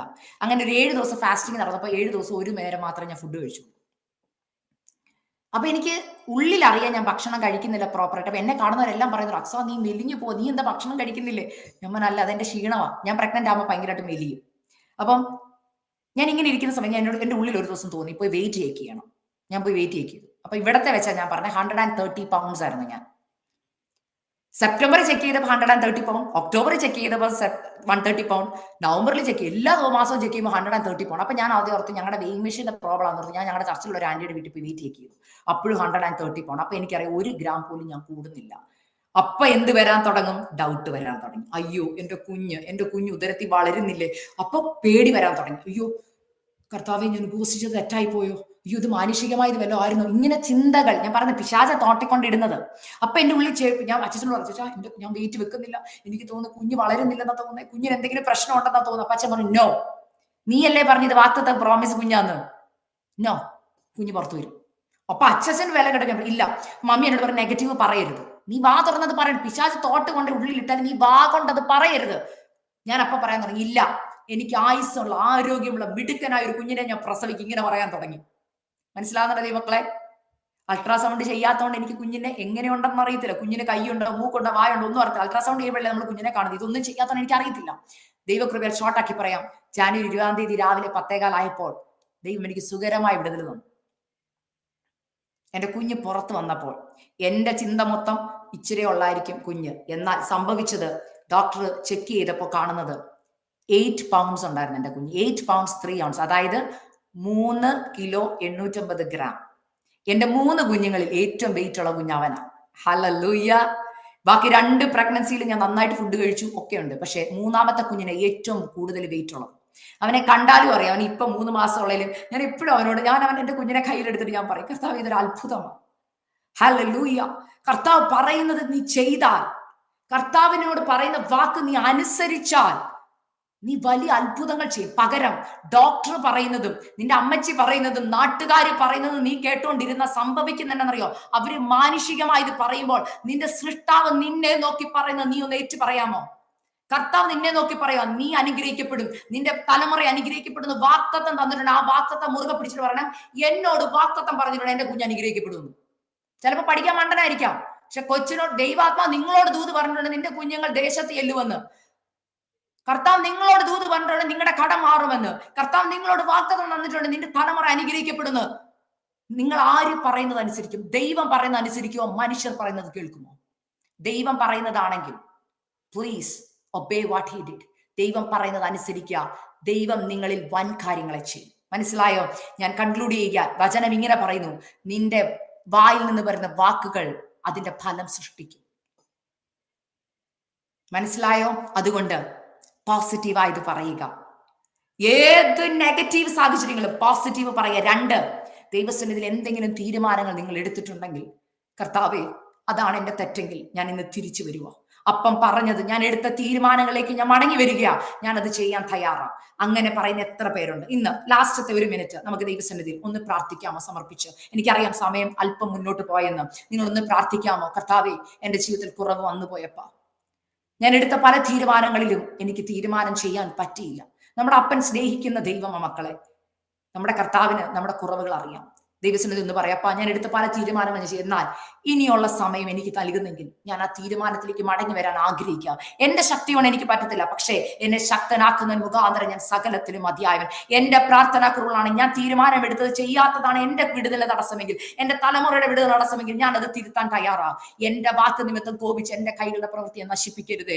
അങ്ങനെ നശിപ്പിച്ച അവസരം ഉണ്ടെങ്കിൽ അപ്പാ അതിനെ ഒന്ന് പുനഃസൃഷ്ടിക്കണേ എന്നൊന്ന് പ്രാർത്ഥിക്കാമോ? നിങ്ങൾ അങ്ങനെ പ്രാർത്ഥിക്കുന്നെങ്കിൽ കർത്താവ് പറയുന്നു, ഇന്ന് രാത്രി തന്നെ നിന്റെ ജീവിതത്തിലെ വിടുതലിന്റെ രാത്രിയാ. ചില വിഷയങ്ങളുടെ മേൽ കർത്താവ് ഇന്ന് തൊടും, ഇപ്പൊ തൊടും. ഈ സമയത്ത് പ്രാർത്ഥിക്കുമ്പോൾ തീരുമാനത്തിലേക്ക് മടങ്ങി വരാൻ നിങ്ങൾ ഡിസിഷൻ എടുക്കുന്ന ആ മൊമെന്റിൽ നിങ്ങളുടെ ആ വിഷയത്തിന് മേൽ ദൈവം തൊടാൻ പോവാം. കർത്താവെ ഞാൻ മടങ്ങി വരിക, ഞാൻ എടുത്ത തീരുമാനത്തിൽ മടങ്ങി വരുന്നു. ദൈവമേ എന്നോട് സംസാരിക്കണം, ആ വിഷയത്തിൽ തൊടണം. ഞാൻ എടുത്ത